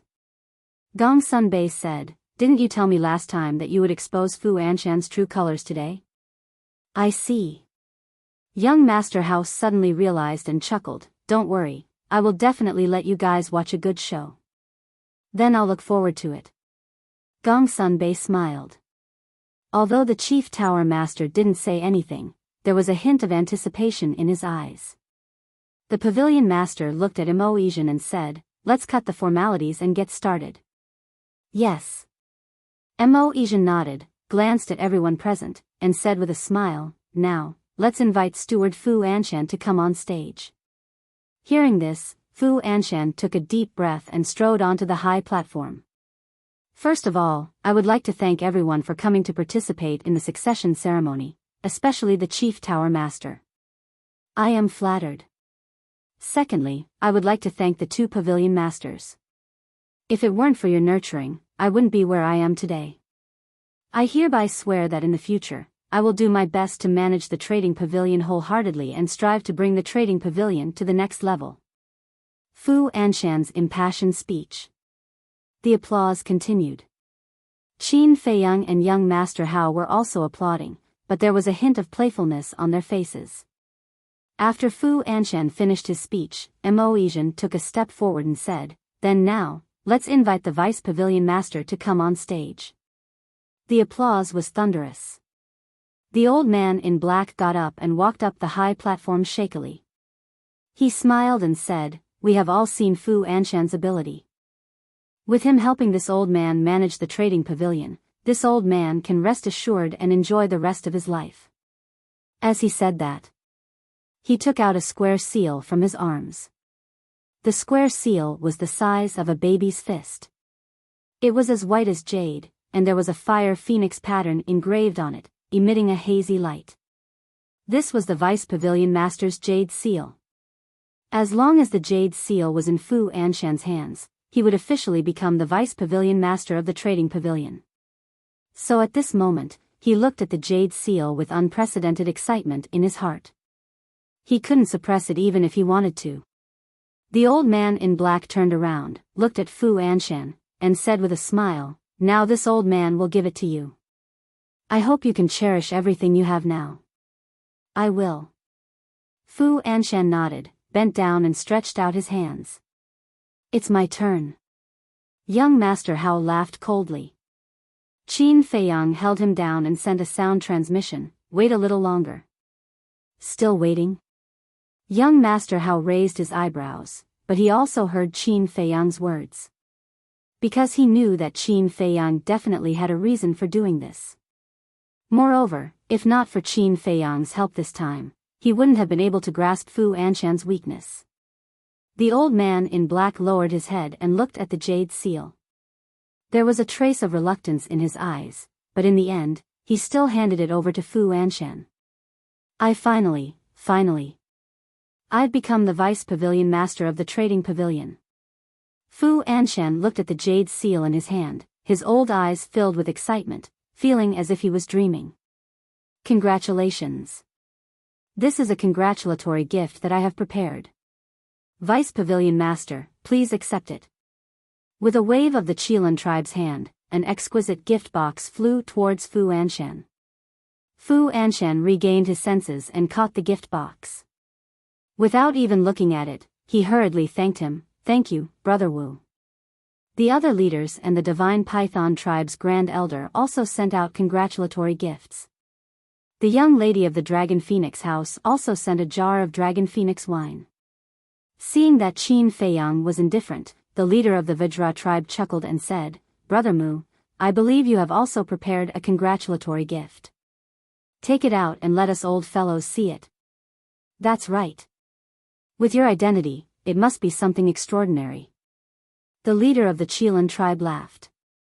Although the chief tower master was present, their words didn't have any obvious intention of targeting him. They just treated it as a joke, so they weren't worried that they would anger the chief tower master. Although Fu Anshan knew, he didn't stand out to smooth things over. Chapter 1099. The other leaders also looked at Qin Feiyang curiously. All of a sudden, the atmosphere in the plaza became a little different. It's already an honor for little friend to be able to participate in the succession ceremony. It doesn't matter if you have a gift or not. Finally, it was the pavilion master of the trading pavilion who stood up to smooth things over. However, when he said this, not only did the atmosphere not ease, it became even weirder. Especially the leaders of the Qilan tribe and the Vajra tribe, the expressions on their faces were intriguing. As for the chief pagoda master and Gongsun Bei, they had been silent the entire time, as if this matter had nothing to do with them.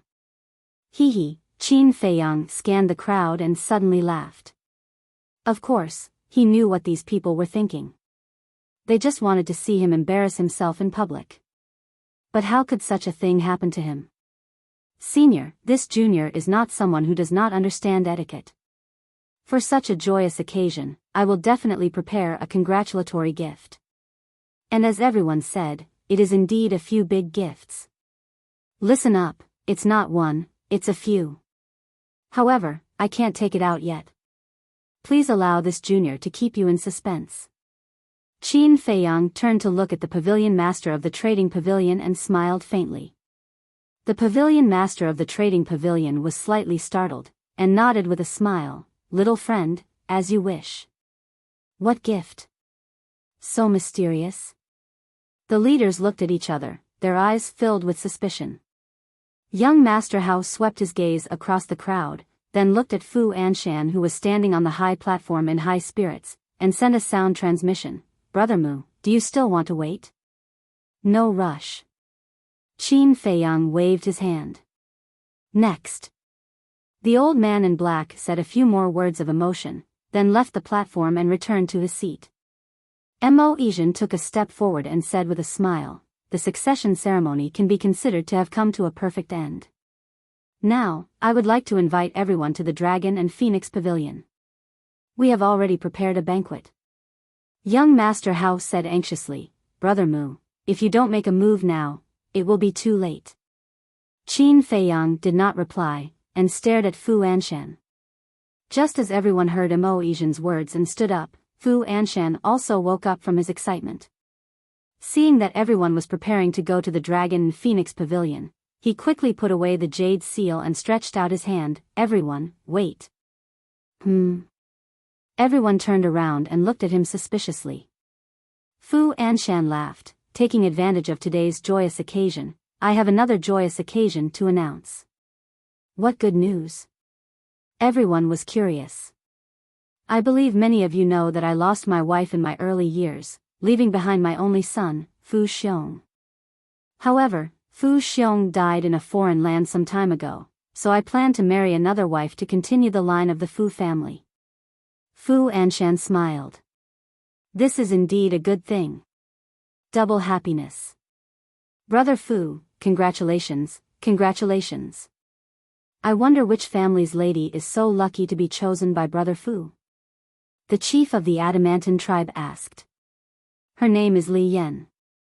Fu Anshan said. Li Yan? Why does this name sound so familiar? Right, I remember now. She seems to be Li He's granddaughter. This, if I remember correctly, Li Yan is still a virgin. She actually married Fu Anshan. Is there a mistake? Don't tell me there's something fishy going on here. Everyone began to discuss in low voices. Everyone, please listen to me. I definitely didn't do anything to threaten Li Yan or her family. It's Miss Li Yan who doesn't mind an old man like me and is willing to marry me. Fu Anshan said. Hypocrite. Young Master Hao sneered secretly. This explanation was too deliberate. It was equivalent to revealing 300 taels of silver here. He glanced at Qin Feiyang. Seeing that Qin Feiyang wasn't surprised at all, he asked suspiciously, Brother Mu, don't tell me you knew about this long ago? Qin Feiyang smiled but didn't say anything. Hearing everyone's discussion, the pavilion master frowned and said, Fu Anshan, tell me clearly. Is Li Yan really willing?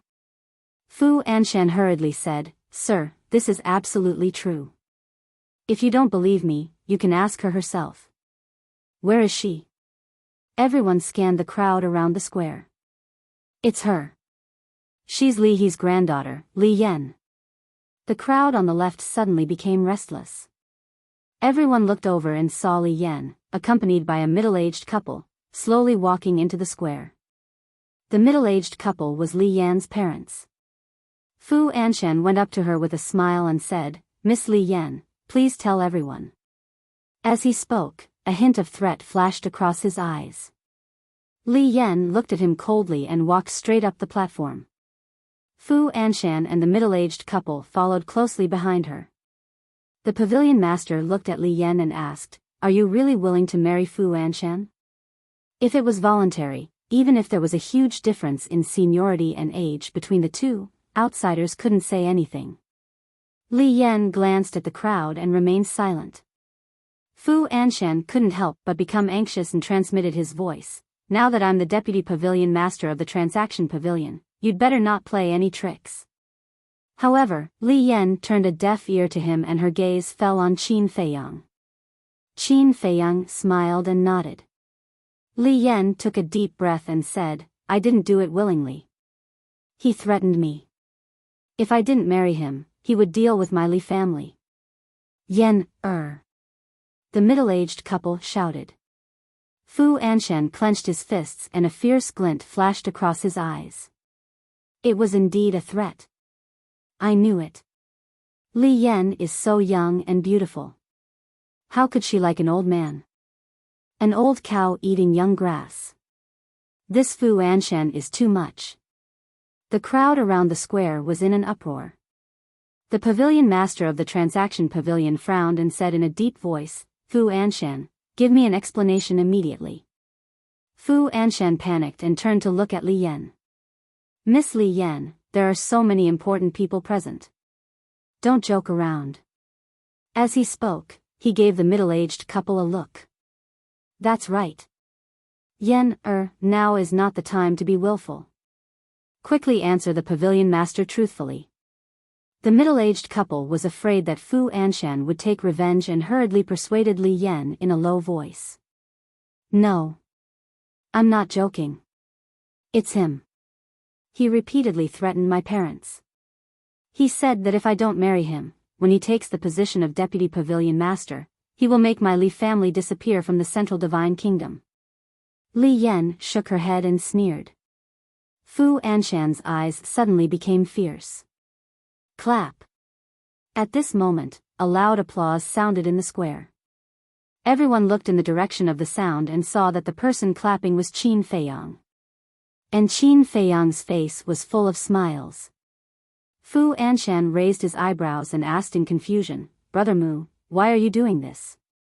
Qin Feiyang slowly got up and said with a faint smile, "Are you wondering why Li Yan is suddenly not afraid of your threat?" Fu Anshan was shocked. Li Yan's sudden change of heart had something to do with this person? Didn't I just say that I prepared a few big gifts for you?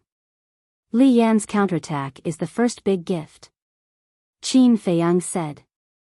It seems that he already knew that Li Yan was threatened by Fu Anshan. But why did he help Li Yan? What is their relationship? Everyone was suspicious. Then, they looked at Fu Anshan. At this moment, his face was extremely gloomy. Originally, everything was flawless. Not only would he obtain supreme authority, he would also obtain a young and beautiful woman. It could be said that he would obtain both power and beauty. But he never expected that a demon would appear in the middle of the process. The pavilion master of the trading pavilion was about to explode. It was a good ceremony, but such a thing happened. It was a disgrace to the trading pavilion. He looked coldly at Fu Anshan and Qin Feiyang and said, "Young friend, you just said that Li Yan is only the first big gift. What about the rest?" The rest, Qin Feiyang smiled faintly and returned to his seat. He turned his head and nodded to young Master Hao. Young Master Hao had been waiting impatiently for a long time. After receiving Qin Feiyang's instruction, he immediately stood up. In an instant, everyone's eyes fell on young Master Hao, including the Chief Tower Master and Gongsun Bei. Young Master Hao walked to the high platform with his head held high and said, "Do you remember the deaths of Li He and Shen Feiyan some time ago?" Of course. Both of them died mysteriously, and the real murderer has not been found yet. People discussed. Fu Anshan's body tightened.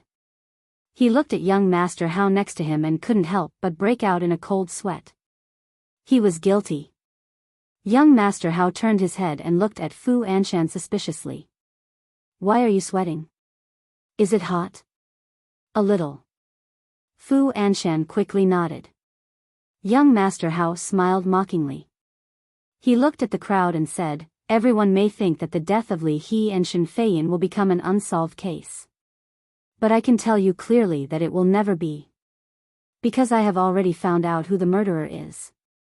As soon as these words came out, Li Yan and the middle-aged couple suddenly turned their heads and looked at young Master Hao. Fu Anshan's body trembled and cold sweat couldn't stop coming out. Who is the real murderer? Li He is the steward of the trading pavilion and Shen Feiyun is an old friend of Gongsun Bei. Who has the guts to kill them? People were surprised. So were the leaders. "Young Master Hao, do you really know the real murderer who killed my grandfather?" Li Yan ran to young Master Hao and asked tearfully. "Yes." Young Master Hao nodded. "Who is so heartless to murder such a good person like my grandfather?" Li Yan cried sadly. "Don't be sad. The wicked will be punished sooner or later." Young Master Hao comforted her, then looked at the crowd and shouted, "The real murderer is the leader of the Divine Python tribe." "What? It's him." The crowd was in an uproar. Everyone's face was full of disbelief. Even the Chief Tower Master and Gongsun Bei were very surprised. Because the leader of the Divine Python tribe had always given everyone the impression that he was a law-abiding person. How could he do such a thing? How did he know? Fu Anshan, however, was extremely panicked. "Impossible." An angry roar sounded. Everyone turned their heads and saw a red-haired old man staring at young Master Hao angrily. It was the Grand Elder of the Divine Python tribe. Is that so? Young Master Hao smiled playfully. The red-haired old man said in a deep voice, "Everyone knows the character of our leader. I dare to guarantee with my life that he would never do such a thing." "Senior, don't be so sure. Do you really think you know your leader?" Chapter 1100. The red-haired old man said angrily, "I watched him grow up." "Of course I know." Young Master Hao said, "Then do you know how Pei Changfeng died?" Fu Anshan looked at young Master Hao in surprise. Why did he mention Pei Changfeng? Did he know the cause of Pei Changfeng's death? The red-haired old man said coldly, "Don't mention Pei Changfeng in front of me." "Why?" Young Master Hao asked. As the eldest son, he was born with the responsibility of leading our divine Python tribe. However, not only did he not succeed the position of the chief, he even left and ran out alone. In the end, he died outside. Our divine Python tribe doesn't have such an irresponsible person like him. The red-haired old man snorted coldly. Crack. In the crowd, a young man in white clenched his hands tightly. It was Pei Sai. If Pei Changfeng hears your words, he probably won't be able to rest in peace in the netherworld. Young Master Hao looked at the red-haired old man and shook his head with a sigh. The red-haired old man said, "Don't talk nonsense. In short, our leader is definitely not such a person." "All right, I won't argue with you. You'll understand how wrong you are in a bit." Young Master Hao smiled mockingly and turned to look at Fu Anshan. "Now, I'll give you the second gift. Brother Shen, stewardly, come out." Brother Shen? Stewardly? Is he calling for Shen Feiyun and Li He? But aren't the two of them dead? Everyone looked at young Master Hao suspiciously. Li Yan, the middle-aged woman, and Fu Anshan were also bewildered. The scene fell into dead silence. Thud. Suddenly, a series of steady footsteps sounded. Two middle-aged men walked out of the crowd and stared at Fu Anshan with killing intent in their eyes. "Who are you?" Suddenly, the trading pavilion guards at the edge of the square stopped them. Young Master Hao shouted, "Let them in." The two guards' eyes trembled and they hurriedly retreated to the side. There was no suspense. Everyone's gaze once again converged on the two middle-aged men. The two of them entered the square and walked straight up the platform. The master of the transaction pavilion asked, "You are?" The two of them glanced at the owner of the trading pavilion before taking out a face-restoring pill and popping it into their mouths. Immediately, their appearances changed. In the end, an old man with white hair and a skinny middle-aged man appeared in front of the world. Who else could it be but Li He and Shen Feiyun? It's really them. They didn't die. The appearance of the two immediately caused a huge uproar. "Brother Shen." Gong Sunbei suddenly stood up, gazing at Shen Feiyun. His face was filled with joy and disbelief. Grandpa, father, Li Yan and the middle-aged couple looked at Li He with tears in their eyes. They clearly died in front of my eyes. How can they still be alive? Impossible. This must be a dream. Fu Anshan shook his head frantically, his old face filled with disbelief. Grandpa, looking at the familiar face, Li Yan could no longer control her emotions. She threw herself into Li He's arms and cried bitterly. Li He's heart ached as well. He patted Li Yan's back and blamed himself. "I'm sorry, Yan, It's Grandpa's fault. Grandpa didn't protect you immediately and let you suffer. No. As long as Grandpa is still alive." Li Yan sobbed as she hugged the old man tightly. She was afraid that the old man would disappear in front of her in the next moment. "Father," the middle-aged couple walked up, their eyes red. Li He raised his head to look at the two of them. Anger rose in his heart as he shouted, "In order to protect yourself, you didn't hesitate to sacrifice your own daughter. Are there any parents like you? Father, the middle-aged man wanted to explain. Enough. I don't want to hear anything now. When we go back, I'll slowly deal with you. Li shouted coldly, his face filled with anger. The middle-aged couple looked at each other, their hearts filled with bitterness. Did they want to? They didn't want to either. No one in the world was willing to push their daughter into the fire pit. However, not only did Fu Anshan force them, but even the elders in the clan also forced them. What could they do? They could only compromise. Swish. At this moment, Gong Sun Bei took a step forward and landed beside Shen Feiyan. He grabbed Shen Feiyan's shoulder, his hands trembling. Even if one looked carefully, there were tears in his eyes. Obviously, he really cared about Shen Feiyan. Shen Feiyan looked at him and a smile gradually appeared on his face. He said, I was wrong in the past. I apologize to you in front of everyone. No. I should be the one apologizing. Gong Sun Bei shook his head and blamed himself. Enough. Let's not talk about the past.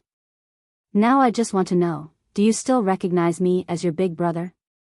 Shen Feiyan asked, a little nervous. Of course. You've always been my big brother. Nothing has changed.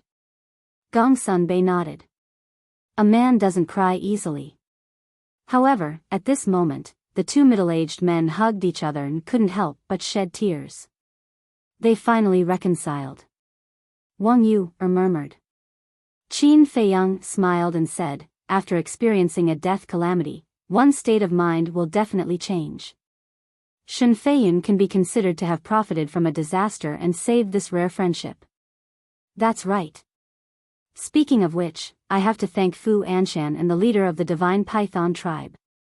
Wang Yu said, her gaze falling on Fu Anshan, a cold light flashing in her eyes. At the same time, Li He and Shen Feiyan also looked at Fu Anshan. Li He patted Li Yan's shoulder and said with a smile, Yan, you go down first. Grandpa needs to deal with some personal matters. Okay. Li Yan nodded obediently, and then left the high platform accompanied by the middle-aged couple. Li He did not hide his ridicule. Fu Anshan roared, Li He, don't go too far. I'm truly happy for you that you came back alive. But you actually slandered me. What are your intentions? Happy for me? Come on, stop pretending. It makes me sick to my stomach. Li He looked down on him. Fu Anshan was furious. The pavilion master slammed his palm on the armrest and roared, shut up. Fu Anshan looked at Li He and sneered, did you hear that? I told you to shut up. Li He looked at the pavilion master and said mockingly, are you telling me to shut up, or are you telling me to shut up? Do you really understand? Fu Anshan was stunned and turned to look at the pavilion master. The pavilion master stared at Fu Anshan gloomily and said word by word, I'm telling you to shut up. Fu Anshan's body stiffened, and his expression was extremely ugly. The pavilion master looked at Li He and Shen Feiyan and asked, why did he order the Divine Python tribe's leader to murder you? Pavilion master, Fu Anshan killed me because I hindered him from succeeding the position of deputy pavilion master. And he killed Shen Feiyan because Shen Feiyan killed his son, Fu Xiong, in Qinghai City.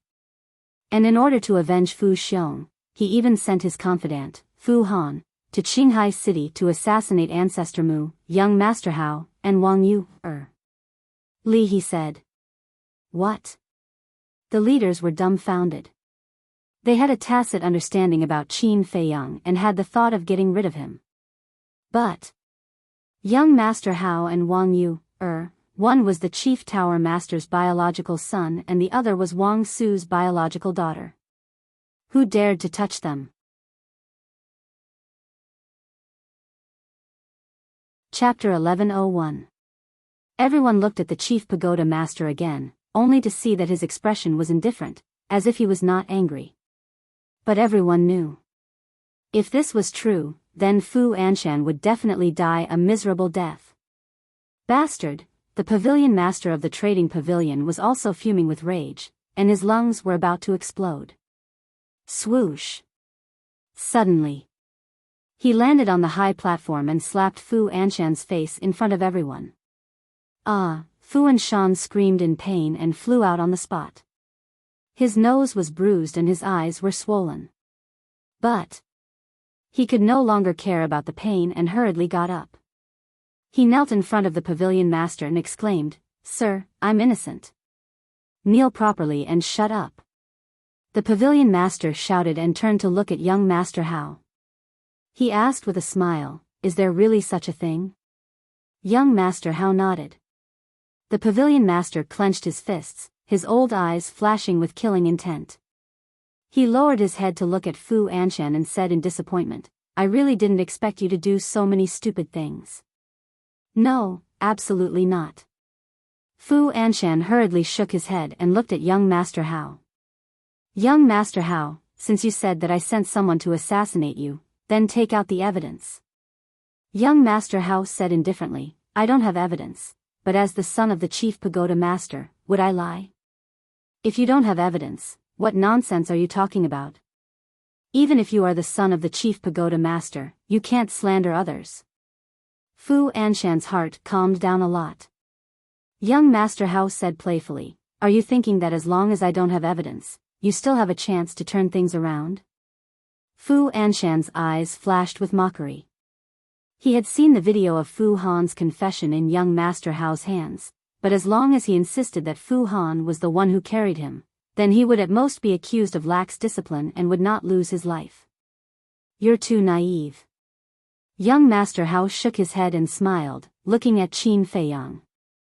"Come out." Qin Feiyang said indifferently. "Come out? Who is he calling out?" Everyone was suspicious. Whoosh! Accompanied by the sound of the air being torn apart, Fatso grabbed the Heavenly Spiral tribe leader and the Divine Python tribe leader, and streaked across the sky and landed on the high platform in the square like lightning. What happened? Didn't the Grand Elder of the Divine Python tribe just say that their chief is dealing with an important matter? But why are you in Ancestor Mu's hands now, and in such a sorry state? His cultivation seems to have been crippled. Who is the other person? Right, he seems to be the leader of the Heavenly Spiral tribe. Yes, it's him. But wasn't he exiled to the First Zone? Why is he still in the Central Divine Kingdom? The various leaders were bewildered. Leader, meanwhile.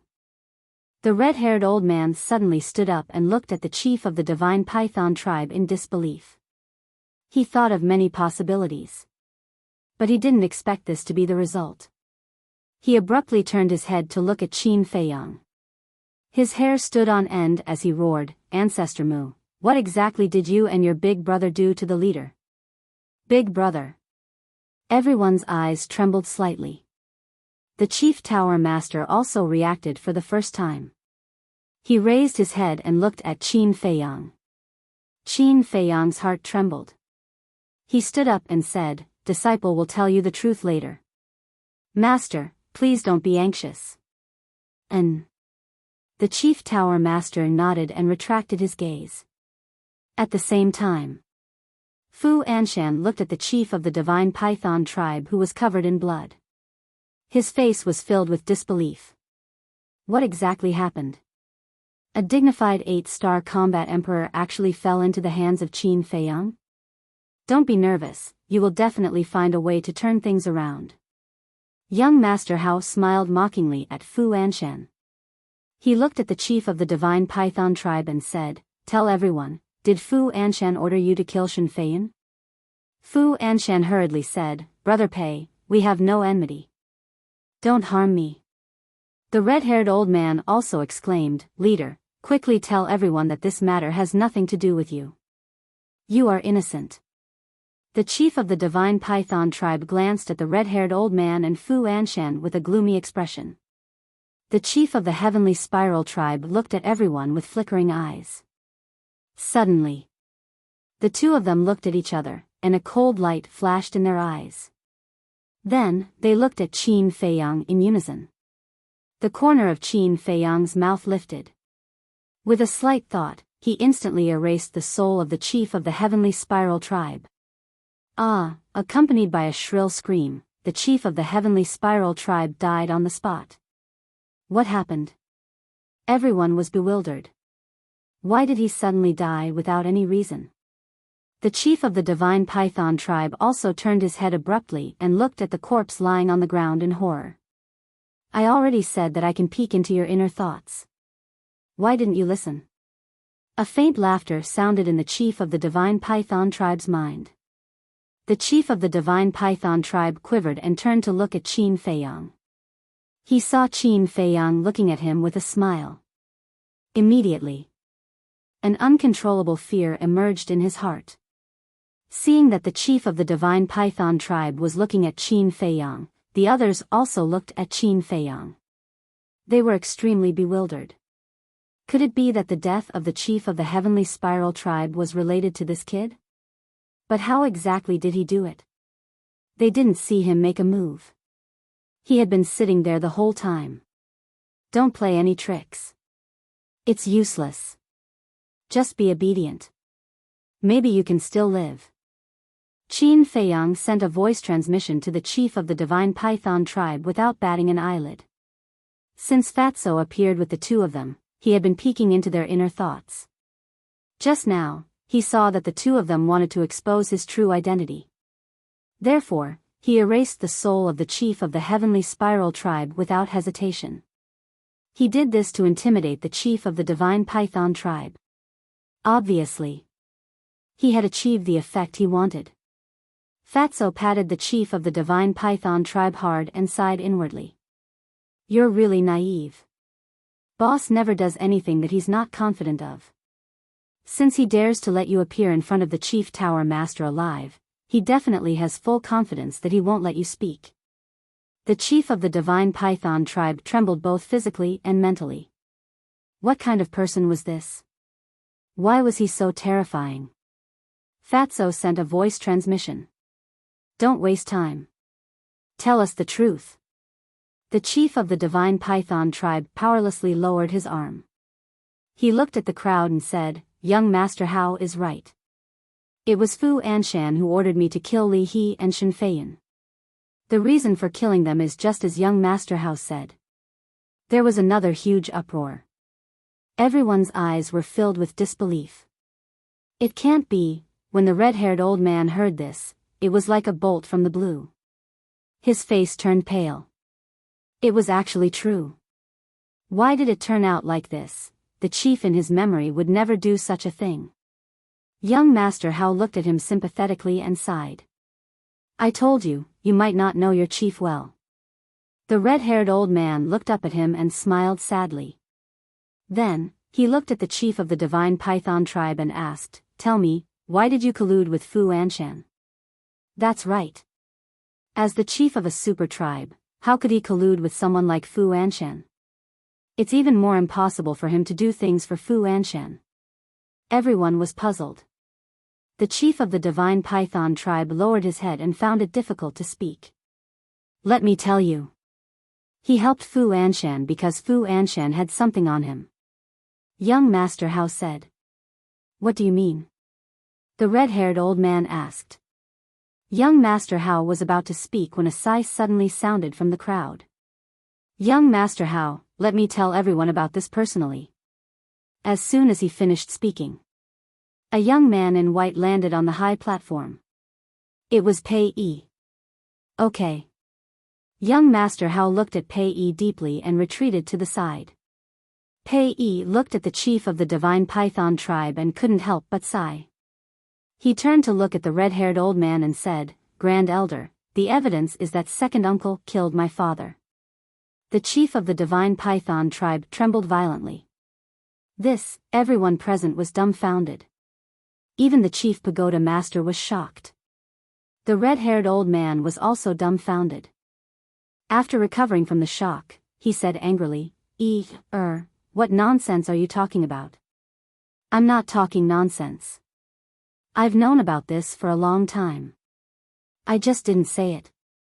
Pei shook his head. The chief of the divine python tribe immediately looked up at Pei. He initially thought that Qin Feiyang was the one who told Pei about it, but he didn't expect Pei to say that he had known about it for a long time.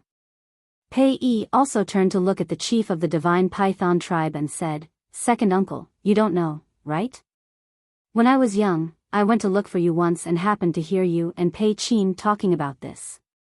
The chief of the divine python tribe asked, "Then why did you?" Pei said, "You want to know why I didn't expose you?" The chief of the divine python tribe nodded. Pei smiled and said, "Because you're my second uncle, my father's brother, and my family. You can be cold-blooded and heartless, but I can't." Hearing these words, the chief of the divine python tribe teared up.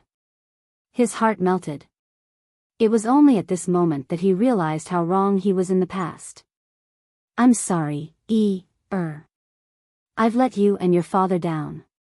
He slowly knelt on the ground and buried his head in remorse. "In this world, no one has let anyone down. You didn't do anything wrong, I didn't do anything wrong, and my father didn't do anything wrong either. It's the world that's wrong. Let's put this matter behind us. From now on, you're still my second uncle and I'm still your nephew. Blood is thicker than water." Pei looked down at the chief of the divine python tribe and smiled. He then nodded at Qin Feiyang and stepped into the air alone. That frail figure seemed especially lonely and desolate. "Blood is thicker than water." The chief of the divine python tribe murmured and looked up at Pei's back view with a smile. "Yeah. We're family, but I'm already plagued with sins. Even if you can forgive me, I can't forgive myself. I'll entrust the future of the divine python tribe to you. When we reach the netherworld, I'll also tell your father that you're an outstanding child. Farewell." The chief of the divine python tribe smiled and looked at this world longingly before slamming his head against the ground, causing blood to splatter everywhere. "Chief," the red-haired old man yelled and hurriedly rushed up to the platform. Has already forgiven you. Why did you still do such a foolish thing? I have to pay the price for my mistakes. Only death can wash away my sins. I'll leave him to you. He's a smart and capable child. You must assist him and become the chief of the divine python tribe." The chief of the divine python tribe grabbed the red-haired old man's hand and said intermittently. He maintained a smile on his face throughout. It was a smile of relief. There was no resentment. With that, he weakly let go of the red-haired old man's hand and his head slowly fell to the ground. He was dead. "Chief," the red-haired old man hugged the corpse of the chief of the divine python tribe and wailed to the sky.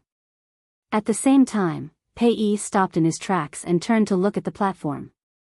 However, he did not say or do anything and left without looking back.